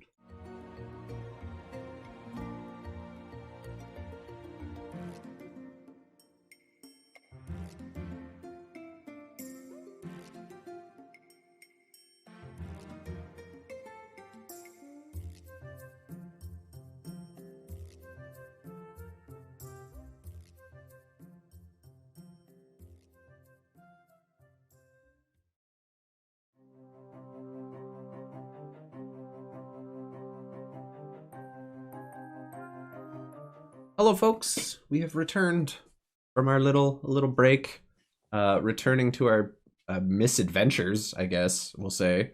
Things have been a little fucking crazy, but we're gonna jump right back in and pick up because we're kind of running on, I mean, not limited time per se, but I don't want to be running too late because I got to work in the morning, and then I get sushi lunch with my family. That'll be fun. Anyway, so picking up where we left off, you have just rid yourself of these foes. There is currently a guardsman at the entrance to the tower, but seemingly interested in pursuing Girthmog. Not that any of you can see this at this point. We have Firegrim and the Gobfather just snacking away on what's left of this archer lady. You know, an arm each. And since the spell is still going, technically, very small. But if Ray were to drop concentration, your meal would increase substantially in size. Oh, Perfect. Would you I love would a you good like that? filling meal. Hey, if he drops concentration, does the parts we've already consumed in lore? I'm gonna roll a percentile for that because I don't know how to answer it. So we're gonna see. Here, flamey friend, I'll show you a good way to make these boneless. And I'm gonna take and rip the arm bone out. Oh, Oh, There you go, buddy. oh God, we're eating. I grab the arm bone and I like pull, mean, but I I- can't do anything. I think at this point I've already dropped my concentration because I stopped caring. I'm over it. Yeah. So as you're fighting over this, the bone and everything just grows back to regular size. You all feel slightly more full than you did 2 seconds prior, as the meat regrows. Jesus Christ. Interesting. That's not how I expected that spell to work. I'm saying that's how it works because it's hilarious. I love it. Cannibalistic. Yeah, I was not expecting people to get eaten. However, as you all are doing this, you hear the commotion from up the hill as a number of, say, 2 more guardsmen make their way down from the structure and form a line and begin advancing. And you kind of just see the tail end of them advancing to where you last saw Girthmog hanging out. So we're going to pick up there. Girthmog, it is your turn. And there are, you can hear now some people communicating and slowly, like in a line, marching towards you. Step by step. Okay. What's ahead of me? You say I know I'm on a cliff. You're sort kind of on here. the top of a cliffside. There's some rocky outcrops you can kind of climb over and up if you wanted, or you could try climbing down and scaling down the mountain if you're trying to escape from them.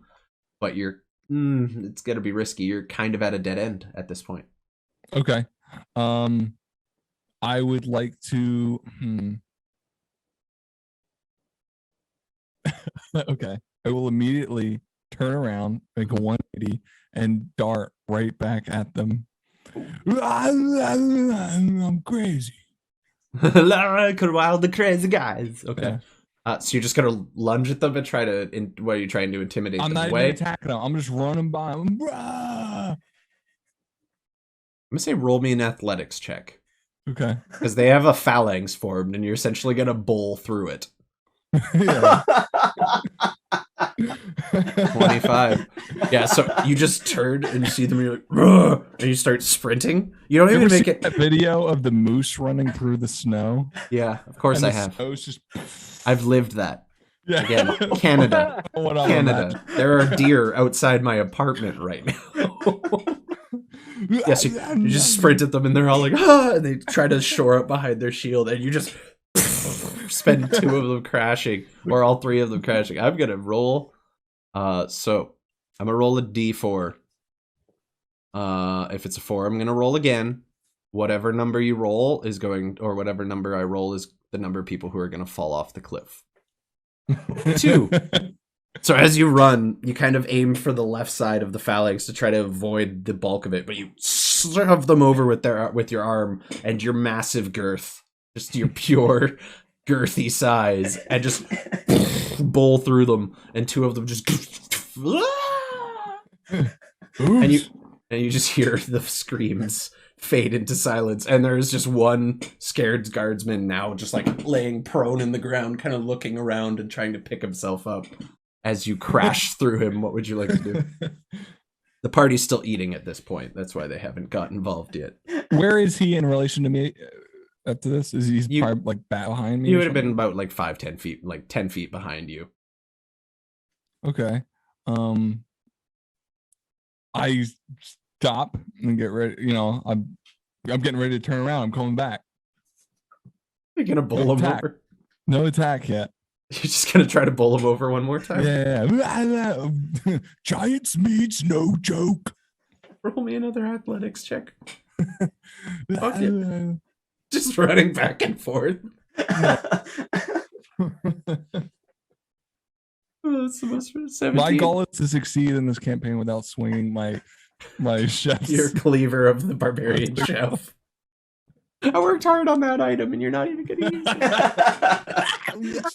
it. So once again, you just roll over. This time the guy hasn't even managed to stand up. You just trample him into the snow and he sinks deeper and deeper every time. And you're essentially just running in circles at the top. So the rest of the party at this point, you've had your little feast. You've had your little impromptu battle snack, and all you hear from the top of the mountain is and just do they get a buff or a heal from this little snack? Nope. No, they're just full and feel good about themselves. Okay. I had to try it. There's a feat, I think it's called the chef feat, that actually gives you the ability to cook meals that will heal people. That's something Girthmog could probably do. I don't know if you took the chef feat, actually. But, so you just hear chaos ensuing and, like, the sound of people screaming and just loud, thunderous footsteps as Girthmog's just running in circles up there. What would you all like to do? Oh, we need to finish the mission. Let's start heading there. And start heading towards the beacon. Yep. Okay, you make your way upwards, and you now see where Girthmog was. There is a single stone archway with a metal door that is currently ajar, and Girthmog is just running back and forth, and there's what remains of a guardsman. He's still alive, but he is now sunk about 1.5 feet into the snow. You see 2 feet sticking up, and that's about it. And they're kind of twitching and stuck, and Girthmog's just doing circles around him. The snow is now like essentially flattened in a figure 8 pattern, and there's like a little path where Girthmog has just been rolling. Well, I rolled a 16 for stealth. I don't think I'm going to need it, though, with looking how busy they are. Can I do a investigation check on how many people are left in the tower? Be hard to tell without going in. Again, it's kind of more of a mountain. Like, you know, in Lord of the Rings, Okay. like the Lord of the Rings film, the first one, they go to Weathertop, and it's essentially like a stone pillar almost with like a tunnel that weaves around. It's kind of like that. Looking inside and kind of, you can roll me an investigation or perception if you want. Probably perception for this. You can hear some stuff going on, but it doesn't sound like commotion. Okay. It sounds rather empty. Wait till your perception check comes in to tell you exactly what you hear. Why does it take so long?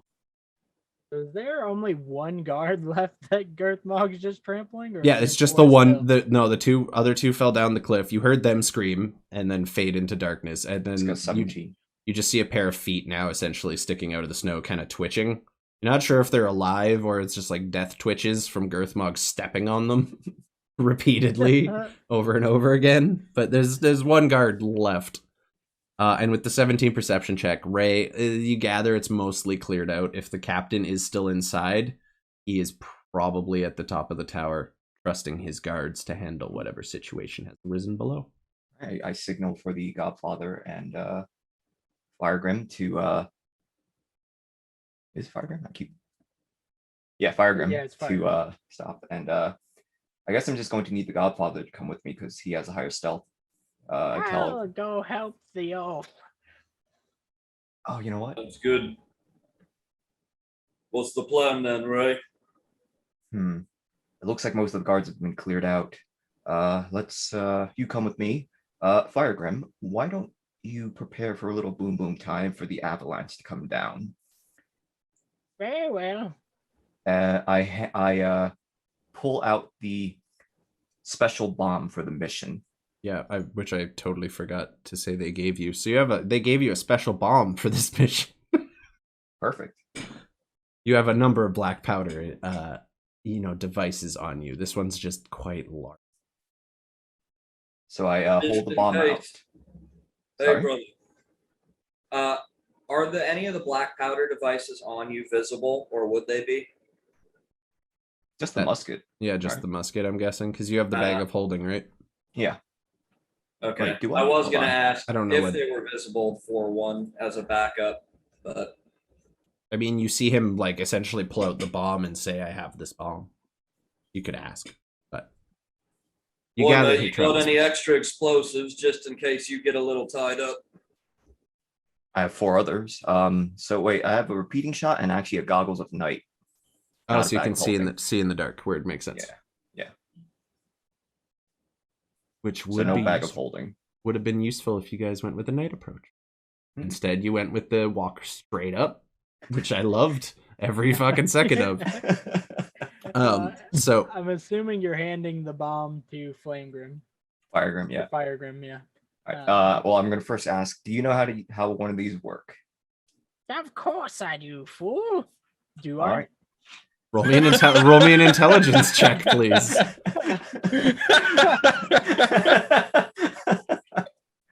Oh God, I love.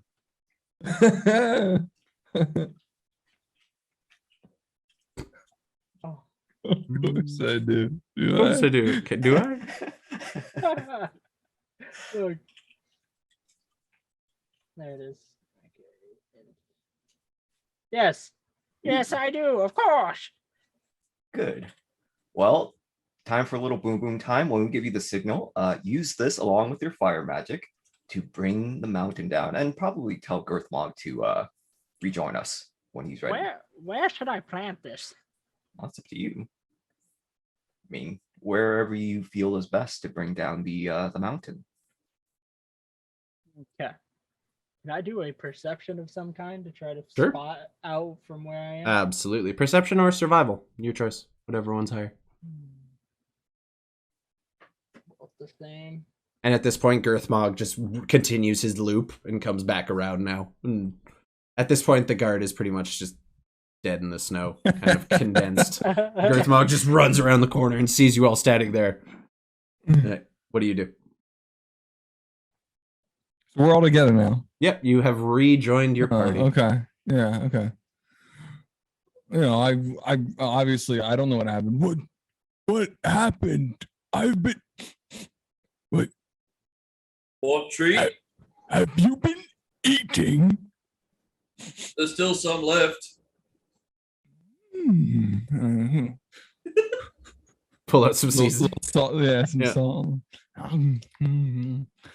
You eat a chunk of delicious arm meat. I needed that. Did you take the Yes, feet they in had to chef? replace. I did not. Yes, I they had to informed replace them. all the calories you lost as you were running.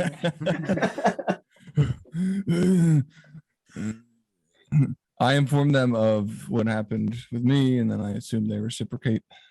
Yep. Yeah. Yep. Everyone gets filled in. And for a bit up here, there's kind of this lingering smell of ass that hasn't dissipated yet.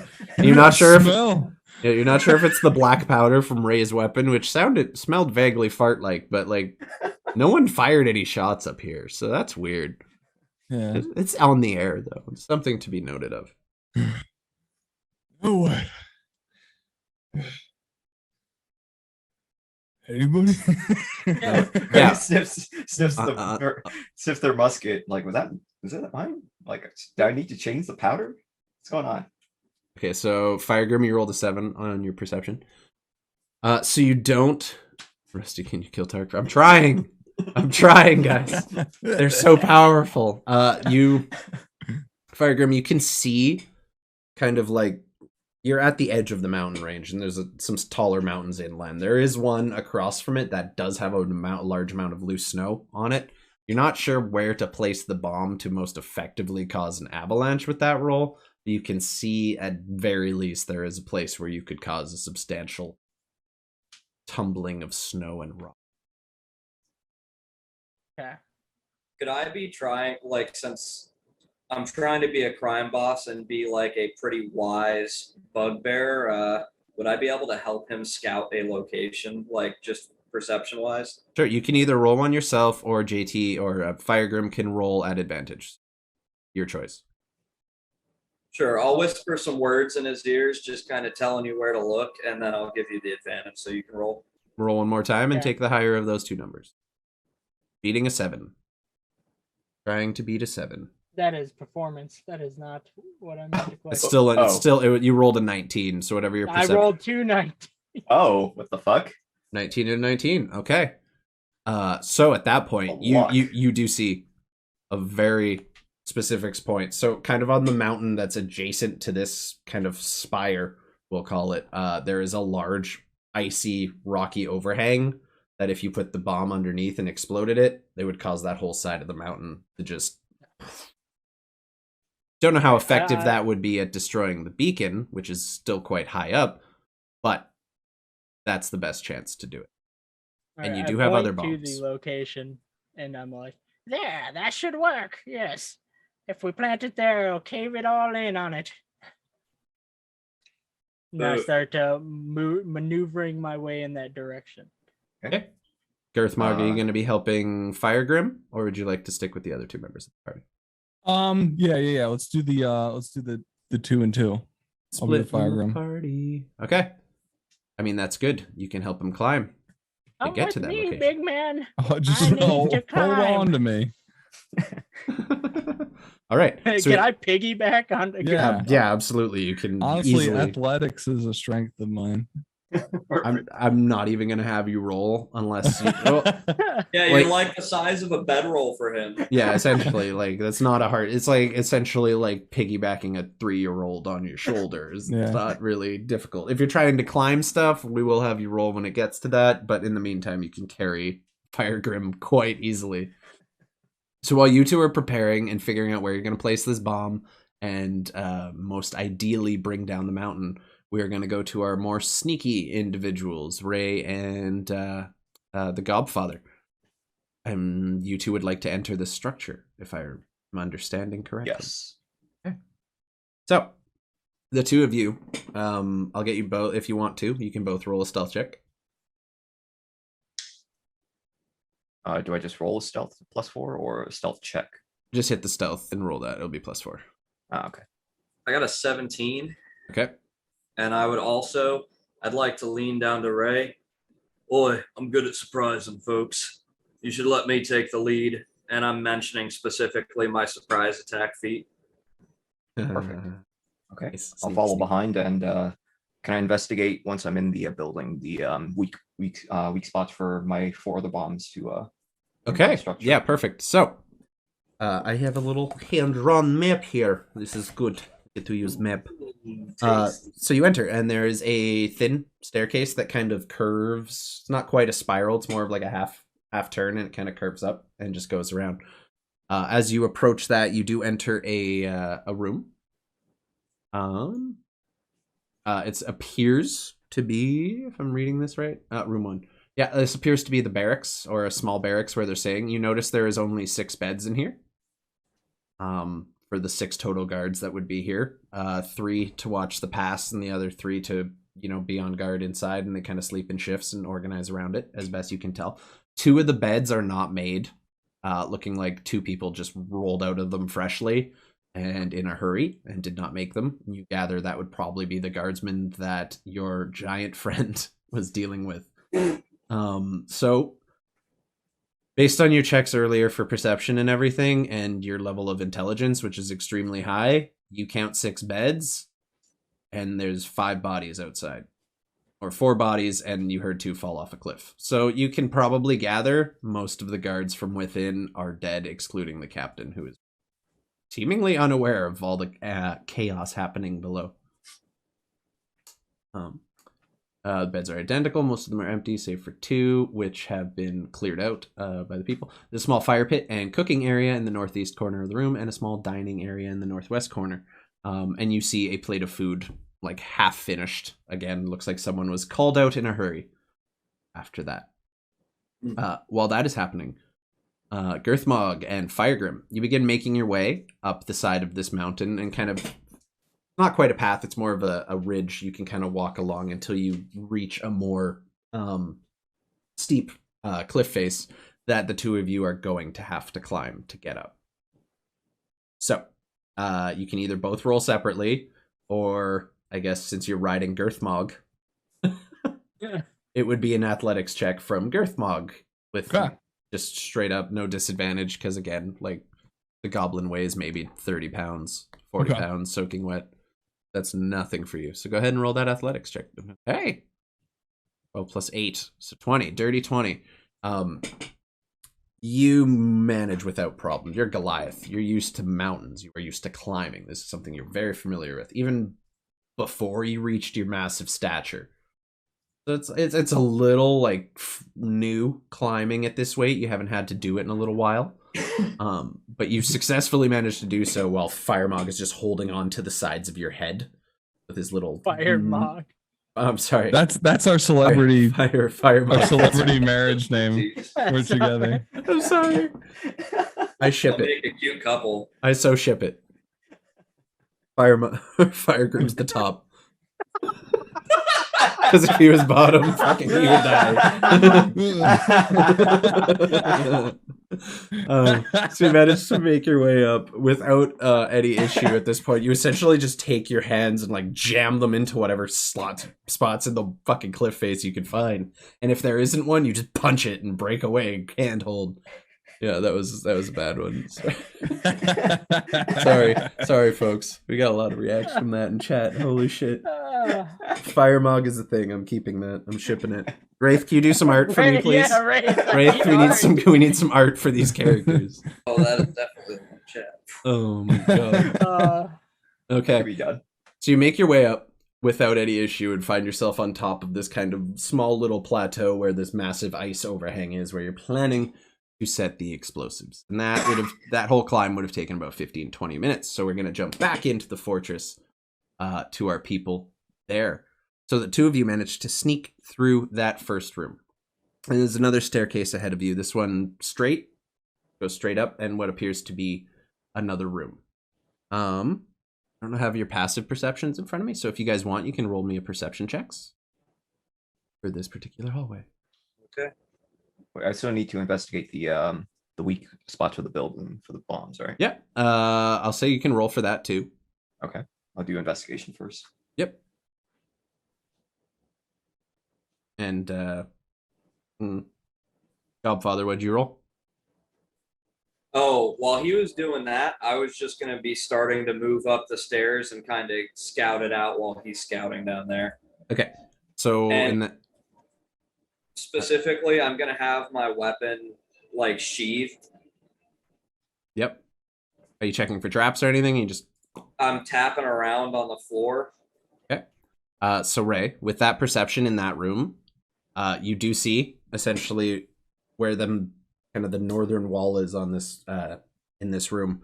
You see it's not quite a support beam, but you can see where the central structure or strength of this building is. It kind of builds up and wraps around kind of the center core.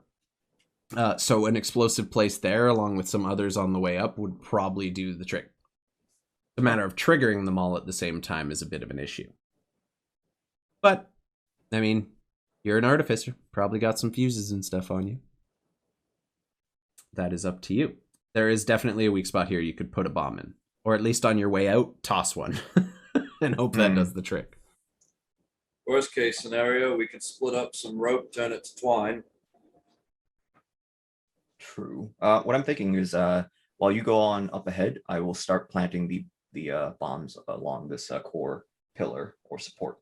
Yeah, so if you Alright. did like one in a series of rooms on the way up, you'd probably be able to take out the central core of Perfect. the building. So Well, while we're doing that, did your character actually share the side mission of you getting the guy, or is that just your thing? oh yeah, you guys were all there when Right. it was mentioned. I'll mention, if I happen to come into contact with the captain, I'll take a little bit more diplomatic route. Fair Yeah. enough. Will I get more money if I bring him back alive, or? They didn't say. They said if you can bring back at least a head, that is also acceptable. You know what? I'll tell the Godfather. You know what? At least leave the head intact, not like the other one. Sounds good. And I kind of click sheath and unsheath my blade real quick. Okay. So you said you're going to move up the stairs. Are you checking for traps? Are you doing anything? Yeah, anyway? I'm like just kind of tapping Oh yes. you ahead said. of me quietly.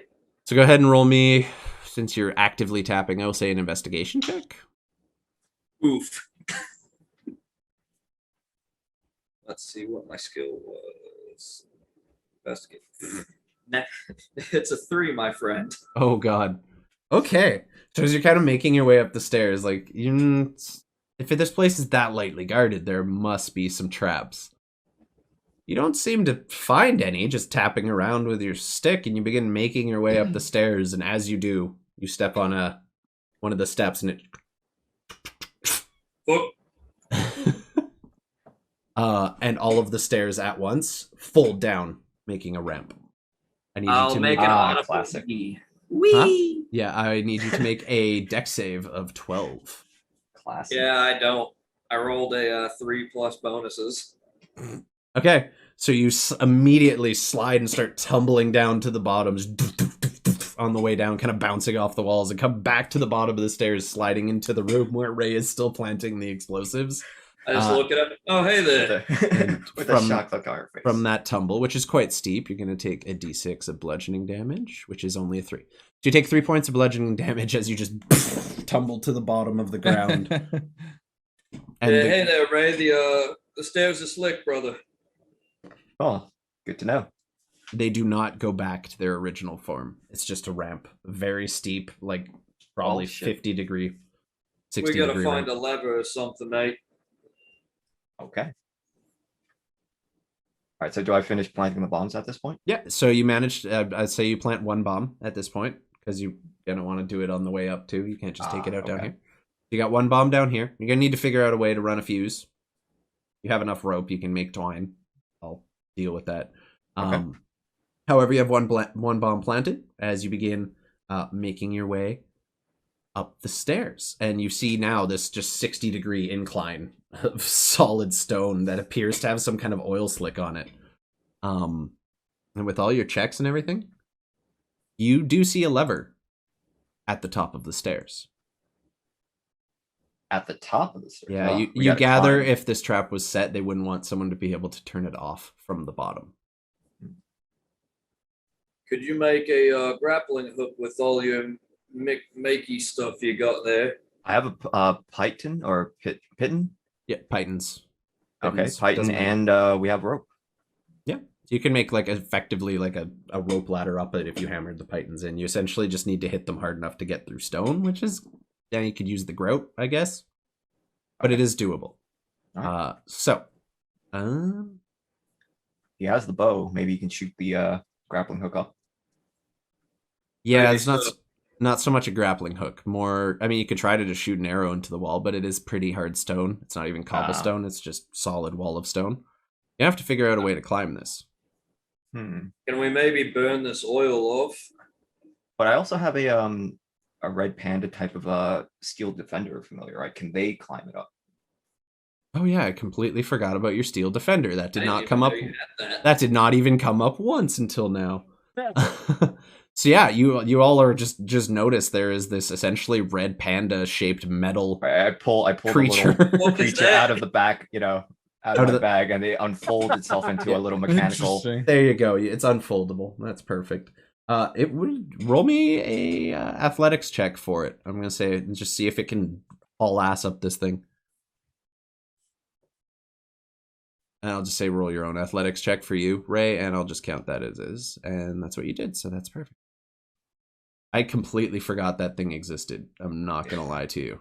That's Perfect. pretty tight. Most things would, right? That's Good what you DM want. skill. Good DM skill. 15 minus 1, 14. So it is enough to actually make that climb. It's very difficult and it struggles, but it uses its kind of little metal claws to dig in and kind of just shimmy up the side of the wall. I assume you want it to pull the lever. Yes? Yes. Okay, so it's gonna. This is like a red panda. It's not very big, so its feet are off the ground. It's just pulling, and you see the levers slowly start to move, and the stairs just right themselves. Seemingly having bypassed that trap. You make your way through there and pass through what appears to be a small armory. This one is not built around kind of that central spiral, so it's no point in placing a bomb here. And you come into a second set of stairs.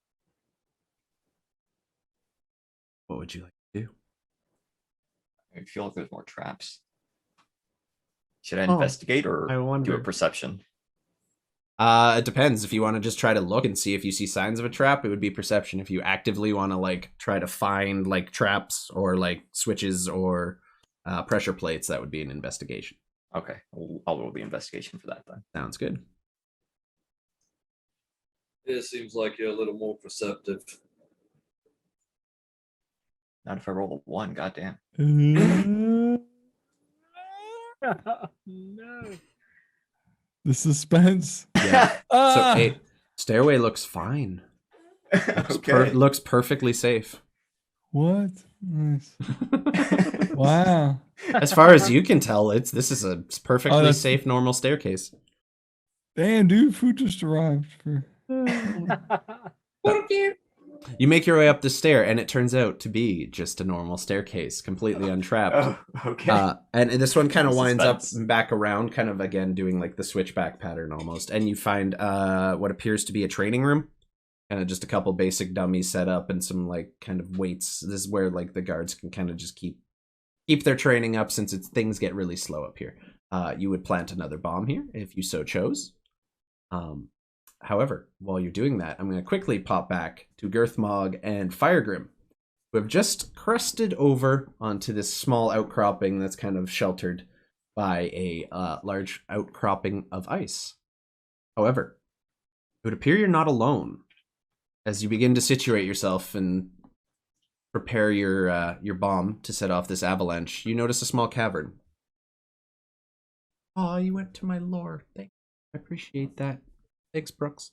Love it when people read my lore. There is a small cavern here, and as you are kind of going about your business, not paying too much attention to the noise you're making, you hear from behind you just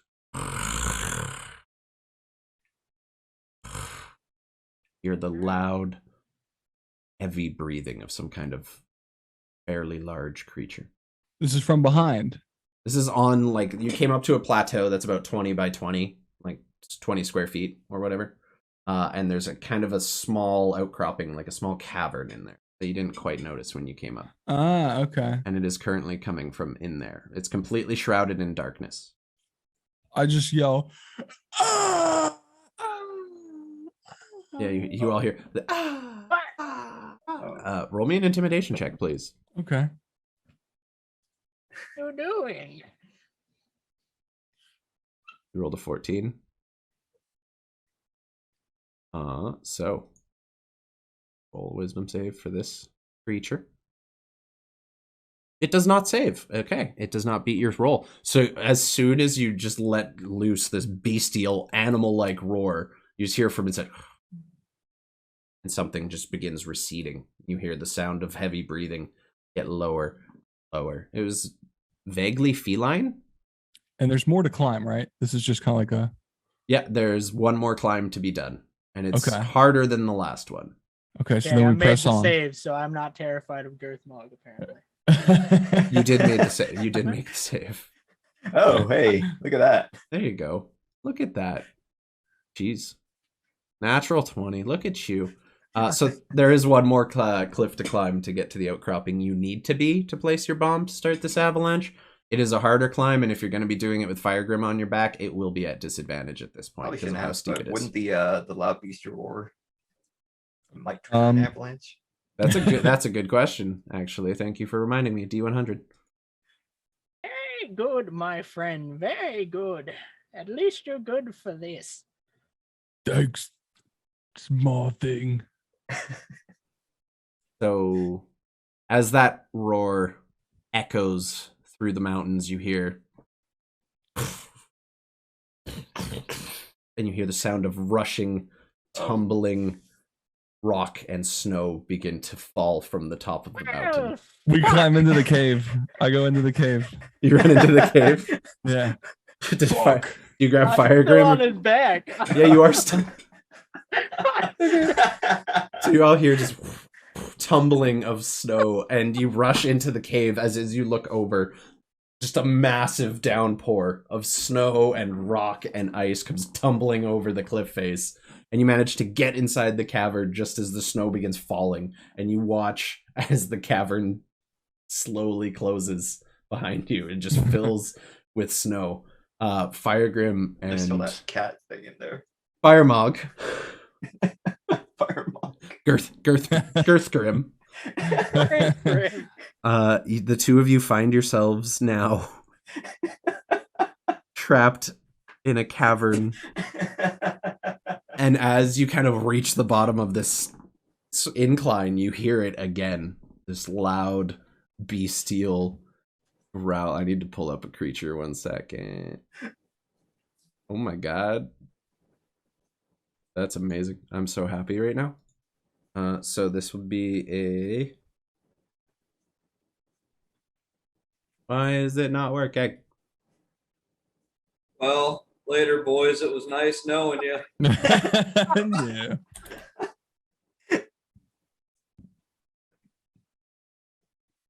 Okay. Well, I guess that happened. Yeah, so you're now both in pitch black, total darkness.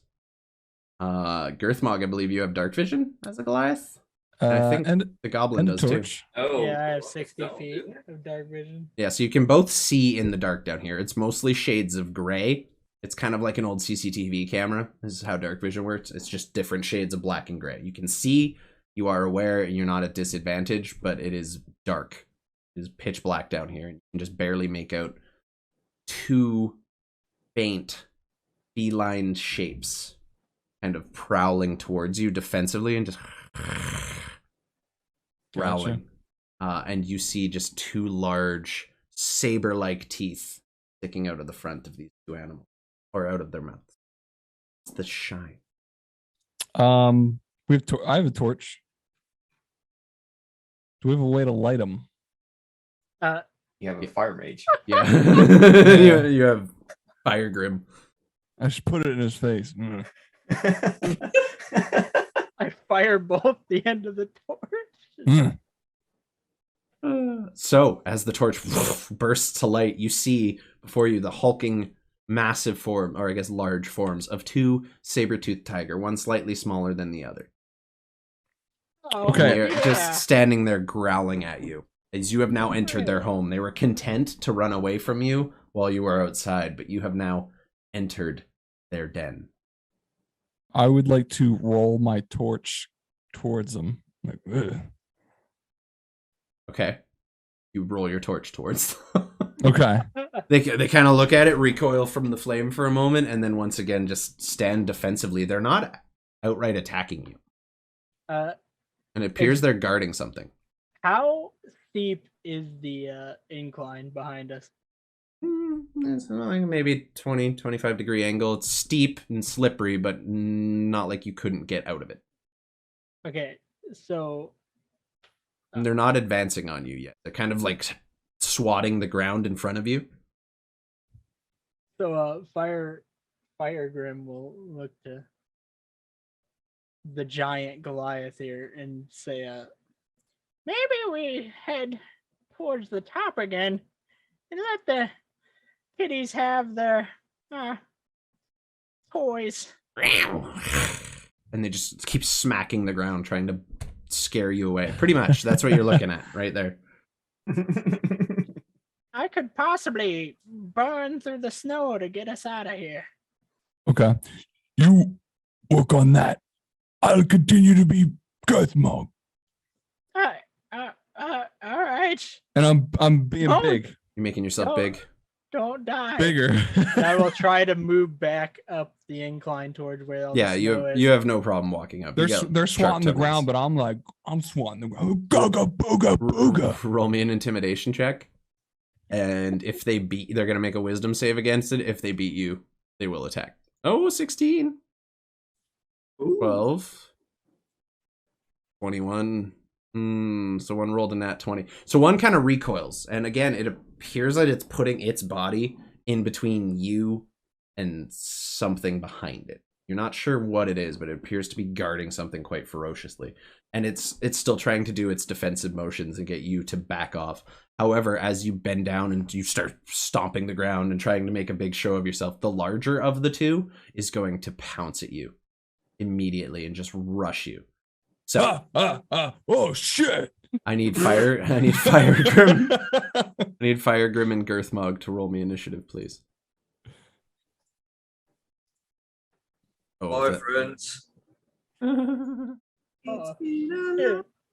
Okay, so Fire Grim got a 17. Girthmog got that. He is a slow lumbering Goliath. 4 He's rolling naturally. and a 7. Start. So Fire Grim, you actually get a turn before they do. You see Girthmog trying to intimidate these creatures away from you, and it does nothing. And you just watch as one of the Sabertooths just pounces directly at him. What would you like to do? Okay. How far up did I get? Like, where am I in reference to them in the entrance? covered The in whole, snow? like, the entrance, the tunnel coming in is only about 10, 15, maybe 20 feet long, and this enclosed area itself is a dead end, and it's only about 20 feet wide. It's not a very big space. Okay. Let me check something real quick. Oh boy. You do have spell sculpting. If that's what you're looking for, you can avoid hitting Girthmog with something. I'm worried about the this. It's a 20-foot. Okay, so if I back up more, then I am out of range of my own fireball. Correct? Yeah, you can use spell sculpting on, I think it's a couple people. I'm not sure what the rules on, but you can protect yourself and Girthmog from it if you want. Oh, okay. Then I will cast fireball in this tiny area, but I'm going to throw it down at I'm going to get 10 feet from the door and Mhm. 10 feet from them if that's possible. And I'm going to Yep. throw it down at my feet and Toast spell everything in sculpt here. to get us. Okay, make so you're us going to safe. protect you and Girthmog. Yes. The two Sabertooths both fail their save. Wait, what's your And save? that 15? It's 15. That is a 2, and a 2 as well, instead of those ones. So one succeeds and one fails.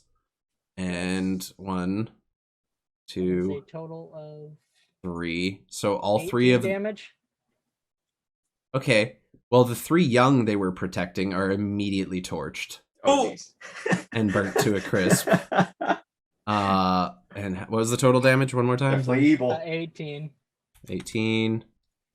They're both still standing, now having some of their fur completely scorched off after that. What does it do to the entrance? It blows. Oh yeah, you know what? I'm gonna just go ahead and you just. No, we can't see the rolls yet. I did not put a thing in that for the overlay. I will get on that and fix it for next time. Usually I have one, but I had to kind of whip things up in a hurry. So I'm gonna roll myself a little percentile here. Boop. It shows my rolls. Oh, that's yeah. So bright side, you managed to blast this side or this doorway or this entrance open. There is still an active avalanche ensuing above. It's coming to its end, but like it's going. You do manage to clear out like an area here, and you can actually look and see out from where the avalanche. There's still bits of falling rock and debris kind of tumbling down the mountain, but you can now clearly see the beacon is just surrounded by rock and snow. It's not destroyed by any means, but the entire valley that you guys came up is full of debris, snow. The door that Ray and Gobfather went in, blocked, covered under 100 feet of snow. Meanwhile, well, that's kind of yeah. Okay. The Sabertooths are still alive. I'm gonna do one round of combat, and then we're gonna get back to the other two. So with my bonus action, yep, or I want to use the rest of the movement I have to get to the entrance. yep, no problem. And then with my bonus action, I want to dash as far as I can to the cliff. Okay. Yep, you make it right up to the edge of the cliff. You still have some movement left when you reach the edge of the cliff. Okay, Only about 10 I feet. would like to start to try to climb down. Okay. Roll me an athletics check, please. Why would you do this to yourself? You had to perfectly fight please, Goliath. Please roll solo. Please, please, please, please. 8. Excellent. An 8. You fail. That's awesome. So, you begin trying to climb down, and you're trying to reach for a foothold. And you think you're gonna get it, and you're like, I gotta just jump like half a foot. I'll be fine. And you let go and try to grab your like spot there. And as you do, you just start sliding down the ice, and you're like scratching and just trying to make your way, and you just tumble. And you climbed about 20 feet. So you're gonna fall, I'd say, about 15 feet. I think it's a D6 per 10 feet that you fall, right? Yeah. I believe you. I'm gonna roll 2 of them. I'm mean like that, and I round up. and I round up. You take 5 points of bludgeoning damage as you hit the snow at the bottom of the cliff face. Luckily, due to the avalanche, there's a large amount of just unpacked snow. Yeah, like you just tumble down. You're still standing, bright side. Though that initiative round is now over. So I don't have a polar bear up. You guys aren't fighting polar bears. Bear's my thingy. Sabertooth. God. There we go. So at this point, the saber-toothed tiger, as Fire Grim is just in the snow, the saber-tooth, now realizing its infants have been torched and the only way to run is through the giant Goliath in front of them, is going to make a rush at you, and it doesn't have enough room to do its full pounce. So I'm going to roll the attack there. Oh, so 24, I believe that hits you, yes? Yep. Okay, so Bye. you take 13 points of damage as the saber-tooth jumps at you and just sinks its massive teeth into your calf and pulls them out, and you see a spurt of blood follow. How are you looking for hit points? You should have a lot. You're barbarian. I got 42. Oh yeah, you're good. You're good. Your Left. turn's up. There's now a saber-tooth right in front of you, a one about 10, 15 feet away, kind of looking back at the charred remains of its young. And it is your turn. What would you like The to big do? one's the one that pounced. Yes. Okay. I see the overcooked young.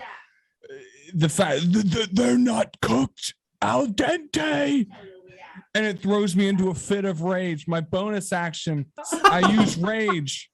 The fact that the overcooked young and they're not cooked correctly throws me into I'm in a frenzy. I get +2 melee damage. Frenzy raged. Yeah. Oh, dude, Okay. it's not the fact that I got hit. It's the fact that fucking Someone wasted meat. yeah, you burnt the young. Fire Grim wasted Poorly meat. cooked. Good meat. All right, go ahead. I swing with my cleaver. Ah! Anger. Okay. It hits. The AC is only 12, so that's a clean hit with a 14. So this is without the +2. 13, so 15. Woo. So 15 total? Yep. It's still standing. It is bloodied, which means below half HP for anyone not in the parlance. It is now recoiling and trying to, like, you can see it trying to eye ways to get past you and just figure out an escape route at this point. It does not want to die, but it doesn't see another choice, and it looks back now to its mate, which you gather now is the female, the smaller of the two. and just as much as an animal can communicate, kind of just locks eye contact with its mate. And at that point, its mate is going to go, and it is going to... Yeah, it's going to attack you too, because you're massive and blocking the entrance. 7. Oh, it rolls a nat 1. Oh no. See, like I hit the button and it comes, yeah, so it's a 1 plus. So that is a nat 1. So it runs at you and tries to bite like its partner did, and you just grab the heft of your axe and just stick it into its mouth, and it's just like it's kind of gnawing on the wood of your the handle of your axe, and it's kind of chipping one of its like front saber teeth on it. It is no longer able to attack you for this turn, obviously, and it's kind of there chomping on the wood of your axe handle. So at that point, since technically Ray and Godfather are doing their own thing, we're going to zip over to them. This is all pre-avalanche now. That whole thing took about 15, 20 minutes to get through. So you guys got some time in here. So you make your way through the training room. However, you now see that there are 2 doors at either end. One splits to the right, one splits to the left. Both have stairs that go up and loop back around the other side. You can only see a little bit, but they essentially both curve in the opposite direction and loop back up. Well, do we You want want to to proceed? split, or do we want to just stick together? I think sticking together would be the more intelligent option. We do have high investigation checks and perception checks, so we can scout a bit for which one's the right option, but we don't really have the time. Well, we don't know As long that. as you can plant your bombs along the way, I say we just take the path on the right. Okay. I agree with that plan. For the sake of brevity, since you're an artificer, I'll say you have enough fuse on you combined to just wire your bombs together. I'll give you that. So that's your bombs are wired. You just need to keep attaching them as you go. So you said you're going to take the right passage. Yes. Okay. So once again, you approach the staircase that is kind of going up and then curving around to the right, kind of backtracking over this room. What would you like to do? I'm looking for any stones that look like the one that I triggered last time, since I would have seen that. Yeah, roll me an investigation check at advantage, since you're kind of familiar with the traps. Wraith, if you want, or Ray, if you wanted to perception check as well, you could. We'll see how we do. Investigation. Doesn't matter. Okay. Both work. 16. Okay, so we'll see what Ray gets, and then between the two, you should be fine. Yeah, you know, even a 16 does it, and a 19. So between the two of you, both now realizing that there are traps in place here and there is a serious danger of being grievously wounded, you take your time and look around, and you see what appears to be a number of tiles, like the one you stepped on. And now that you're looking, there's multiple ones spaced out throughout the stairs. So if you take the wrong steps on the way up, you'll trigger the trap no matter what. However, with the 16 being what you needed, you do notice it, and you can tell based on the trap. Looking at the walls, there's a number of small, almost spear or pike-sized holes, essentially a spike. And you gather if you were to trigger this trap, a number of things would jut out from the walls, causing significant damage. The old Indiana Jones. Pretty much. Everyone knows about him. So, with that check, you manage to make your way up just fine. You avoid the triggers for the trap, and you loop back around and come to what is, you gather, based on your height at this point, probably the final room. I'd like you both to roll me stealth checks for this point, please, because you do see a small bit of firelight coming from in this room. And you do see a shadow moving around. It appears there's someone currently inside. You rolling that 20 on your stealth? No, I rolled a 26. Look at me, I'm a rogue. I had a 14. Okay, so between the two of it, where's my captain? There he is. Perception. Okay. Ready. So The two of you both actually manage to sneak, and as you're making your way slowly up these stairs, you come around, and again, I said you see the firelight, and you see a shadow moving around. You gather the two of you are stealthy. The shadow figure is alone, and it looks like sitting down and kind of being lit from the front, so maybe sitting in front of a fire or something. You do know there's a lone figure in that room, and you are both stealthy enough that he doesn't seem to notice your approach. So as you kind of ease your way forward and look into the room, you see what appears to be an officer's quarters. Similar style bed that you would have found in the barracks. Slightly nicer sheets, keep a little warmer. I guess the position comes with a little added, we'll say extras. And you see the captain sitting at the desk wearing his armor in case things, like outside needed to be addressed. But he's just sitting and writing, wearing his basic. He wouldn't be armored because it's plate mail, and he's not going to wear plate mail around all day. That's stupid. And there was no one around to help him put it on. So he's unarmored, just wearing like a basic shirt and of like a standard, fairly nice, fairly well-made military garb, but nothing overly fancy in terms of armor or weaponry. What would you like to do? Say we want to be diplomatic, right? Well, can we just like hit him with some non-lethal damage right in the head, just knock him out and then take him out? Sure. I mean, non-lethal to the head specifically, you'd have to get up and give him a good rifle tap or something. Oh. Like if you shoot a man in the head, he's still gonna probably die. But I mean, if you wanted to horrifically maim him, yeah, I mean that's a good job for the rogue. Okay, so we're gonna just try to walk in and sneak attack him, eh? Yeah. Yeah. Well, this is kind of weird. What I want to do, I want to just walk up and try to diplomatically take him out, but basically have the point of my rapier at his jugular. Ooh. Well, I'll have my gun trained on him. Okay, so as Ray just prepares their musket, kind of standing at the entrance to the door, has it trained right on the back of the captain's head, you just silently walk in, gracefully, making your steps, and you just slowly draw your sword cane, tap him on the shoulder with it, and press the blade right to the side of his jugular, right to the side of his neck, and he freezes immediately. This is the way this is going to work, mate. You're going to stand up. We're going to tie your hands, and you're going to come with us. You're going to cooperate with us because you have honor as a soldier and as a captain.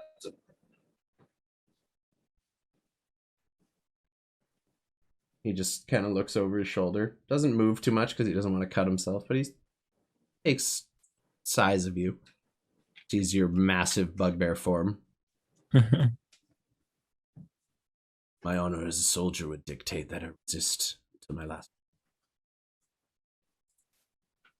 Well, if that's the way you want to do things, I can make that quick. Roll me an intimidation check. Say again? Roll me an intimidation, please. Ooh, not high. Luckily, I have a 7 for that. But What'd you roll total? 10? 10? Yeah, so does not appear to be all that shook, but he does raise his hands and stand, and you see there's no weapons currently on his person. I kind of nod back to Ray. Well, I don't know if you want to give away my position since I'm still stealth. I mean, he's got his hands up. True. If he tries to go for anything, I just would feasibly in real life, I would just press in. Okay. Yeah, D&D's weird like that. You can stab someone in the throat and they'll still live. It's weird. But he's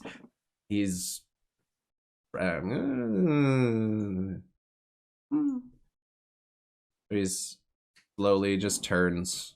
Now your rapier is pointed dead center in his neck.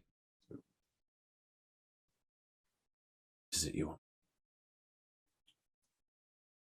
Well, we're going to tie you up, and you're going to walk out of here with your dignity intact. You're going to come with us, and after that, you may just live. I know how your kind has prisoners.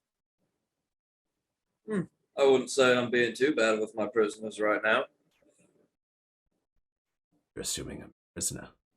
And as he says that, he flashes a sword into his hand magically and just knocks yours out of the way. And we're going to have to roll initiative to see who goes first. Now I have 2 encounters running separately, so I need initiative from the Godfather and from Lee Ray. What a badass line. You assume that I'm your prisoner.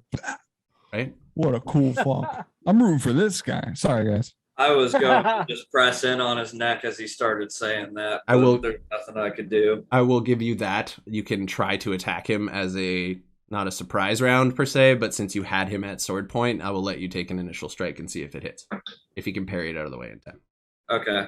I rolled an 18 plus 7 with my rapier. So He has no armor, so yeah, that'll hit. What was your initiative, by the way? my initiative is a 4, my friend, without bonuses. So give me a second. Since I'm on my phone, I got to tap around. Yeah, no worries. So 7 plus 4, or what did I say it was? 4, so plus 7. 4, so 8. 4 plus 4 for 8. Yeah. Okay. So Ray, you're actually up first as you notice this man just make a sword literally appear out of thin air in his hand and go to whack away the rapier. But before he can do it, you watch as the Godfather just leans forward, barely moving like a couple inches, and slides the blade into the man's throat, missing the jugular, but definitely causing substantial damage. What was your damage roll on that, by the way? You don't have Assassinate, correct?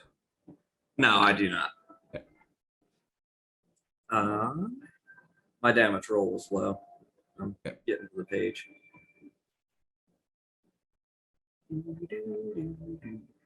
It was 4 damage. Ooh. I mean, he doesn't like it, but as the blade kind of slips in, he knocks it out of the way, causing the wound to kind of open up a little further. He's probably going to bleed out at some point, but he's still standing as it is now. He's still got fighting spirit left in him. Ray, your turn is up, however. What are my actions? I have a sharpshooter feat, by the way. Yeah, so you can call that and subtract 5 from your roll and do a bonus 10 damage. Or you could try to hit him non-lethally. Sharpshooter's good because it ignores all but full cover, and you can take a damage bonus. But what would you like to do? Let's see, do I have any spells left? So I can't cast heat metal anymore. I can't cast enlarge or reduce anymore, right? I guess, did you use all your second level slots? Yeah, heat metal and enlarge reduce are both my second level slots. Okay, yeah, so you only got first level spots left. Hmm.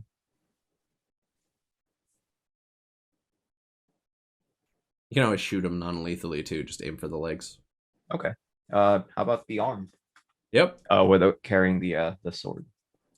Oh, you're gonna try to disarm? Yeah.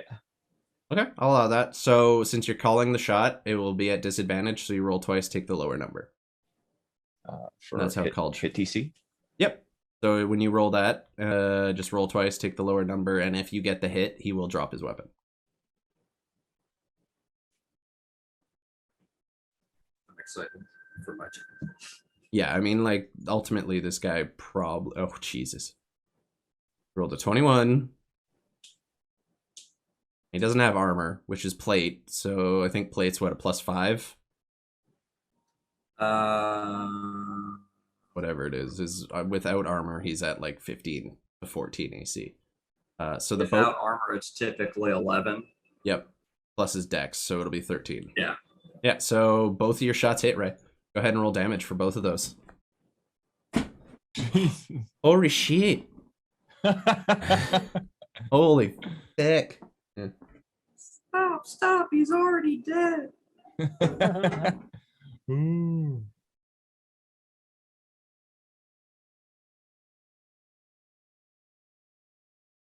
Nine and let's see. Folks. 9 points of damage right off the bat. That's pretty frickin' solid. And what's the next one coming in? 14.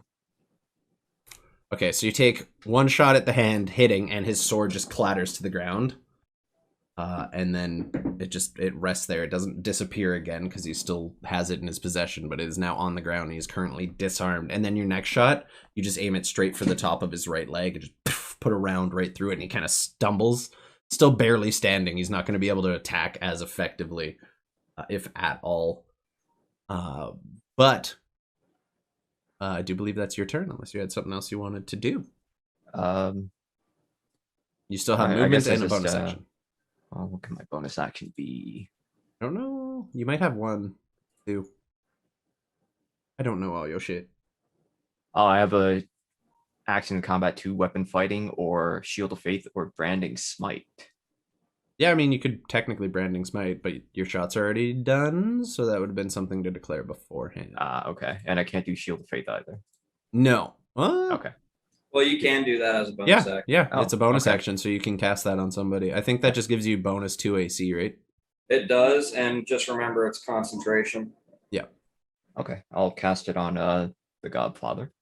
Perfect. That's good, because he's about to get a full round of attacks against him. Oh. All right, so that is your turn. He is going to... Yeah, he's going to use half his movement to pick up his weapon with his other hand, because his right one is now wounded, and he's going to try to fight left-handed, which he's not entirely incapable of doing, but that's a 13 to hit and a 15 to hit, neither of which I believe hit you, Godfather, correct? No, they do not right now. I have a 17 right now because of shield faith. Yeah, so like the number that I roll through my Beyond 20 is rolling something different on or D&D Beyond, which is really weird. So I'm just going to count the ones that I see, not the ones that show up in chat. So the first one was a 14 and the next one's a 15. So both miss you. So he grabs his weapon and comes out for just one and tries to cut across, and you're just parrying and deftly moving out of the way as the strikes just hit air. Hit nothing. And then we're up to the Godfather, because that's his turn. Thanks for that, Ray. I'm going to go ahead and move into attack range on him, which is 10 feet for me because bugbear arms. Bugbear arms. And in doing so, I'm going to use my Raucous Audacity. Actually, I will get within 5 feet of him. Okay. Yeah, he was already attacking you, so he's within 5 feet. Okay, perfect. Yeah, the 5 feet gives me my sneak attack on him if I hit. So I rolled a 21, which it's easily no armor. Yeah, so for the rapier's damage itself, it was 7, and then I've got to roll up my d6s. He's non-lethal, by the way. I don't think that was non-lethal. That seems pretty lethal to me. That was 15 damage, and yeah. He's still alive, bright side, but barely. He's bleeding now. He has several puncture wounds, one in his throat, one in his gut, a bullet wound to the leg, a bullet wound in his right wrist. The dude is not looking good. He's just standing there. He's like... And then I'm going to step back out of range as the rest of my action. I don't know if I have a healing item. Are you disengaging? No, because of my fancy footwork, if I hit an enemy with a melee attack on my turn, they cannot use an opportunity attack against me. Back. Okay, fine. Thanks for taking all the fun. So you just back up and you hold yourself ready and just waiting. At that point, we're going to switch back to Girthmog and Firegrim. Firegrim, you are just at the bottom of the cliff, like... Oh, you survived. Okay. Barely, yeah. I mean, he fell in, there was just an avalanche. He fell in snow. Oh, okay. And for you guys, the avalanche hasn't actually happened yet. But, so Firegrim, you can do something if you want. You have to either scale a 20-foot cliff to help him, or... How big was the cave entrance? Like 5 feet wide, at most. Okay. It was big enough to fit Girthmog in at a hunch, but not... It's probably about 5 feet wide and 8 feet tall. So as I'm laying there, I look back up to the cliffside and I get an idea, and I am going to I'm gonna misty step my way back up to the cliff. Awesome. Misty step, and you just appear right back up on top of the cliff from where you just fell. And then I'm gonna create bonfire in the fucking cave entrance. Yeah, there is still fire there from your fireball. Not much, but yeah, you create a bonfire and it just starts burning in the cave entrance. You see the snow begin to melt. Whatever ice was surrounding it just slowly melting. And there is currently a massive That's bonfire. gonna be my turn. You're blocking Girthmog in there?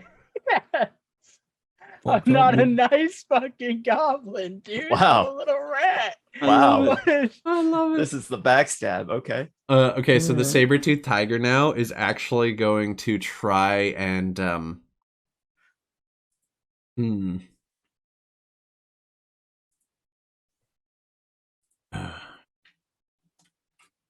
yeah, it can't really do much. It is gonna try to claw you, Girthmog. Damn, dude. It's gonna try to just give you a big old claw. He rolled a 9, so that's a miss. He just swipes with the claw, trying to gash it across your face and maybe like messing with your eyes and trying to create an opportunity for his teammate or for his partner, his mate, to escape, but is unsuccessful. So that will be his turn, and it is on to Girthmog the Thickness. All right, and I'm still. This is the big one that's still on me. Oh, he's still fighting with you. The other one's All right. on you too, but less so. All right, I'm taking it out. Yep. Bringing out the cleaver. Yep. Yeah, that It's hits. time. And I'm Fucking- still raging, so it's 19 damage. Jeez. Okay. so hungry.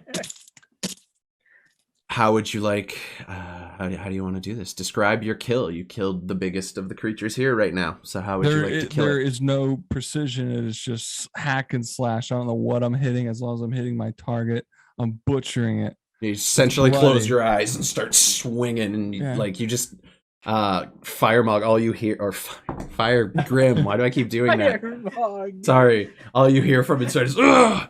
Ugh!" and just the sound of like meat being chopped, and that saber-toothed tiger is rent into several pieces.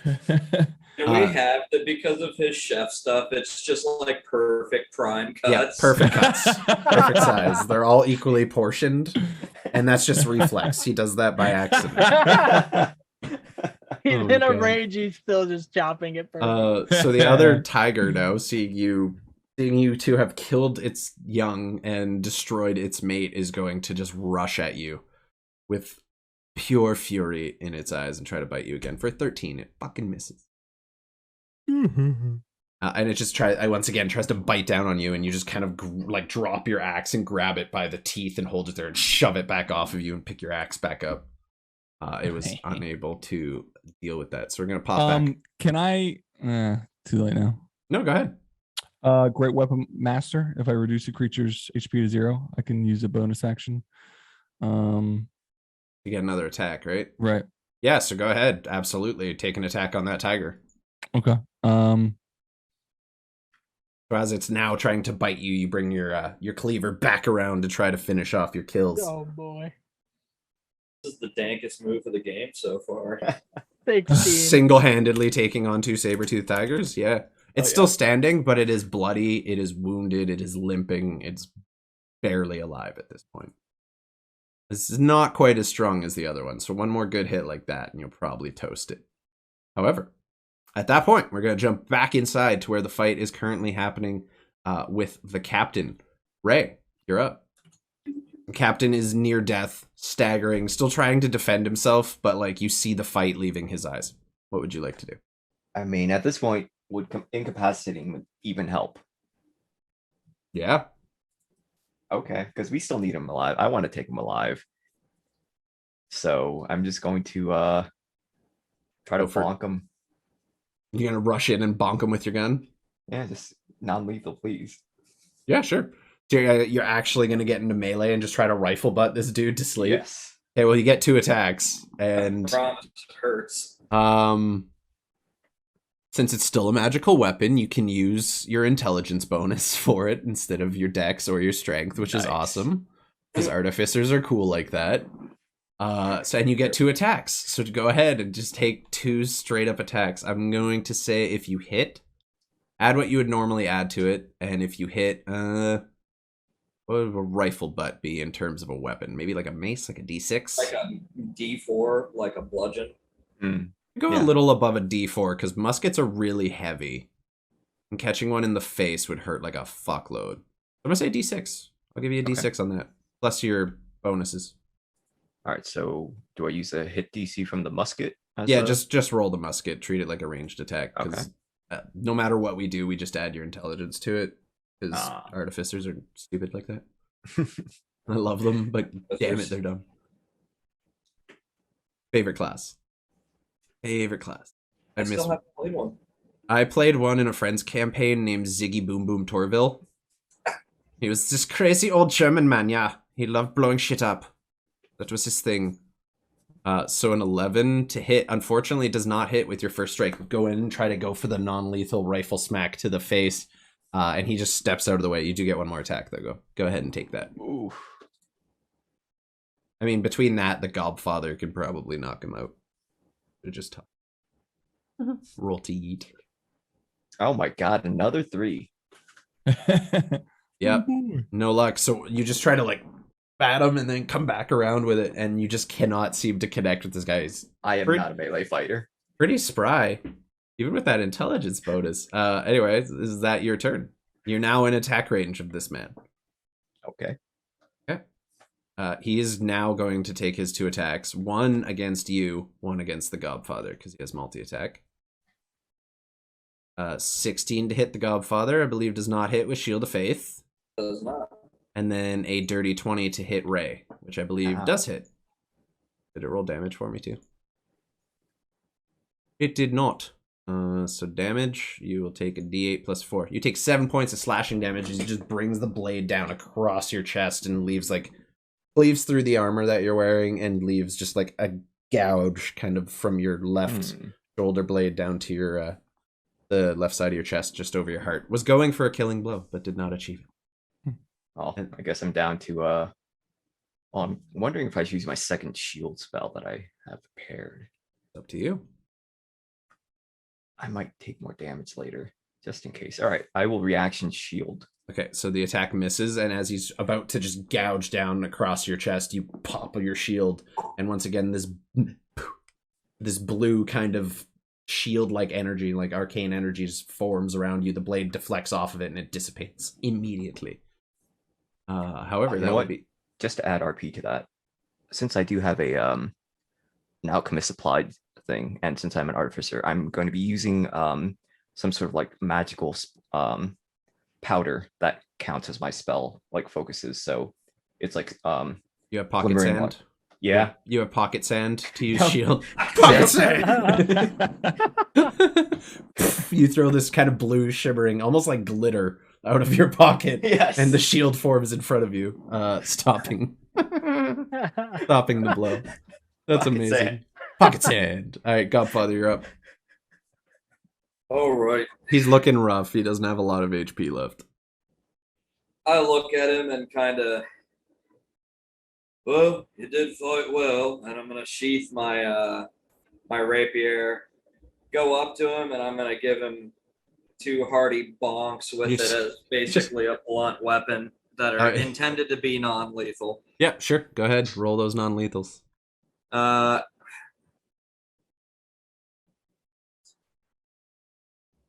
21 hits and 13 does not hit. Oh, wait, 13 does hit. Okay. So two attacks. What's your damage? You get sneak attack on one of them too, right? I do indeed. This should do the trick. Let's see. 2 plus 6.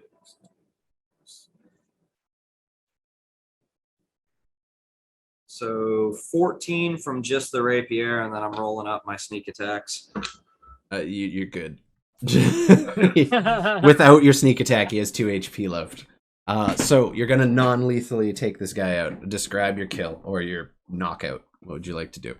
Yeah, I'm just gonna walk up to him as I was saying what I was saying, sheath it, bonk him on the head 2 times, and then just bring my cane to rest at my heel. And I'll look at Rye and be like, well, guess we can tie him up now. Yeah. Right. So it is at that point, as the boss or the captain falls to your feet, you begin banging his hands in case he wakes up. You hear from outside, just rushing torrent of snow and rock and debris as the avalanche just begins pouring down the side of the mountain. And you feel it, like feel the impact as it's hitting the outsides of the mountain you are currently in the middle of. And then there's silence. Didn't destroy the mountain, but you can gather that most of this valley is now filled with snow. You're not sure if it took out the beacon or not. That would be something to check. But you see another place to plant one of your last explosives. I believe you have 2 left after that, right? You did 3 in here. Yeah. You gave 1 to just JT or to Fire Grim. Yes, you should have 2 left. You would place 1 in here and then save 1 for the beacon itself, I'm guessing. Up to you. Good idea. However, as you begin to approach the last staircase, you can see leading out of this room, leading up in just a spiral pattern. And I would like you both to roll me either perception or investigation, please.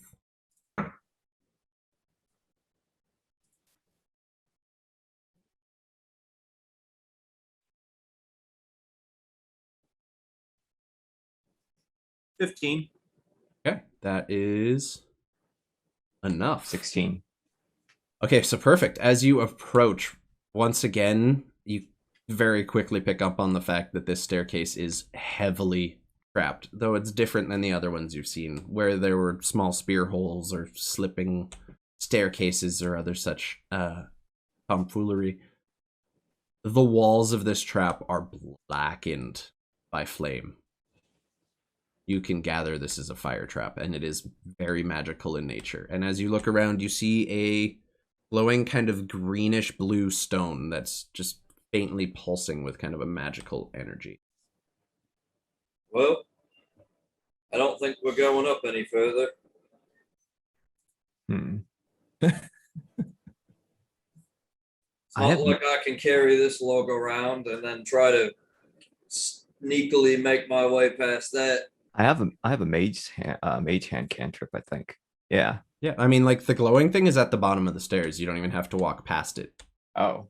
But it appears like this is some kind of device.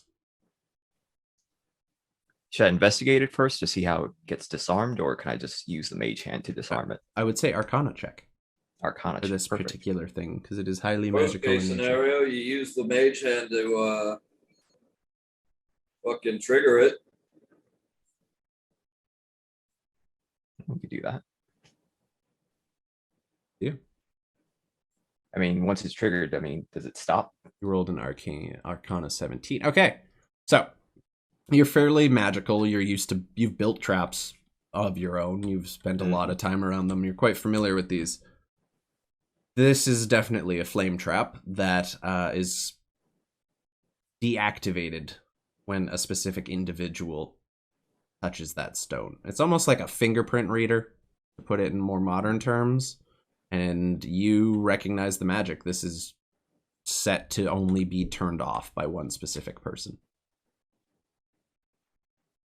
Okay. Let's do this then. Oh wait, you said I don't need the mage hand to even reach it though, right? No, you can walk up and touch it if you want to. Oh, okay. You With just my know insight, I just tell the Godfather, like, that stone is going to react to only his hand. Why don't you place his hand on that stone and see what happens? There you go. Yeah, prop his arm up and kind of reach his little fingy over. He's just comatose. Do I get a Yeah, you put your hand. You put his hand on it, and you see it just glow very brightly green for a second. Best you can tell, the trap has been deactivated. We don't make too bad of a team, do we? Yeah, so far. You make your way up.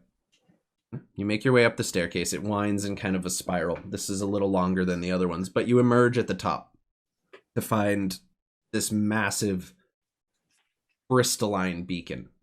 It's not a torch. It's not like the Torch of Gondor or the Fire of Gondor, like the signal flames. This is straight up an arcane crystal. Bigger than Girthmog.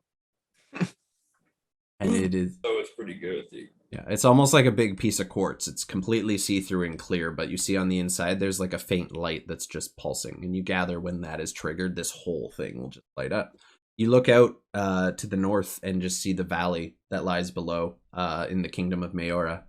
It's kind of a kingdom of mostly like half elves, half orcs. It's where a lot of like more I don't want to say half breeds, but essentially like people with the different mixes of races kind of congregate here, where it's a little less judgy than other places would be. But you see the beautiful valley and forest just looking out beneath you, and right there, the beacon you were sent here to destroy.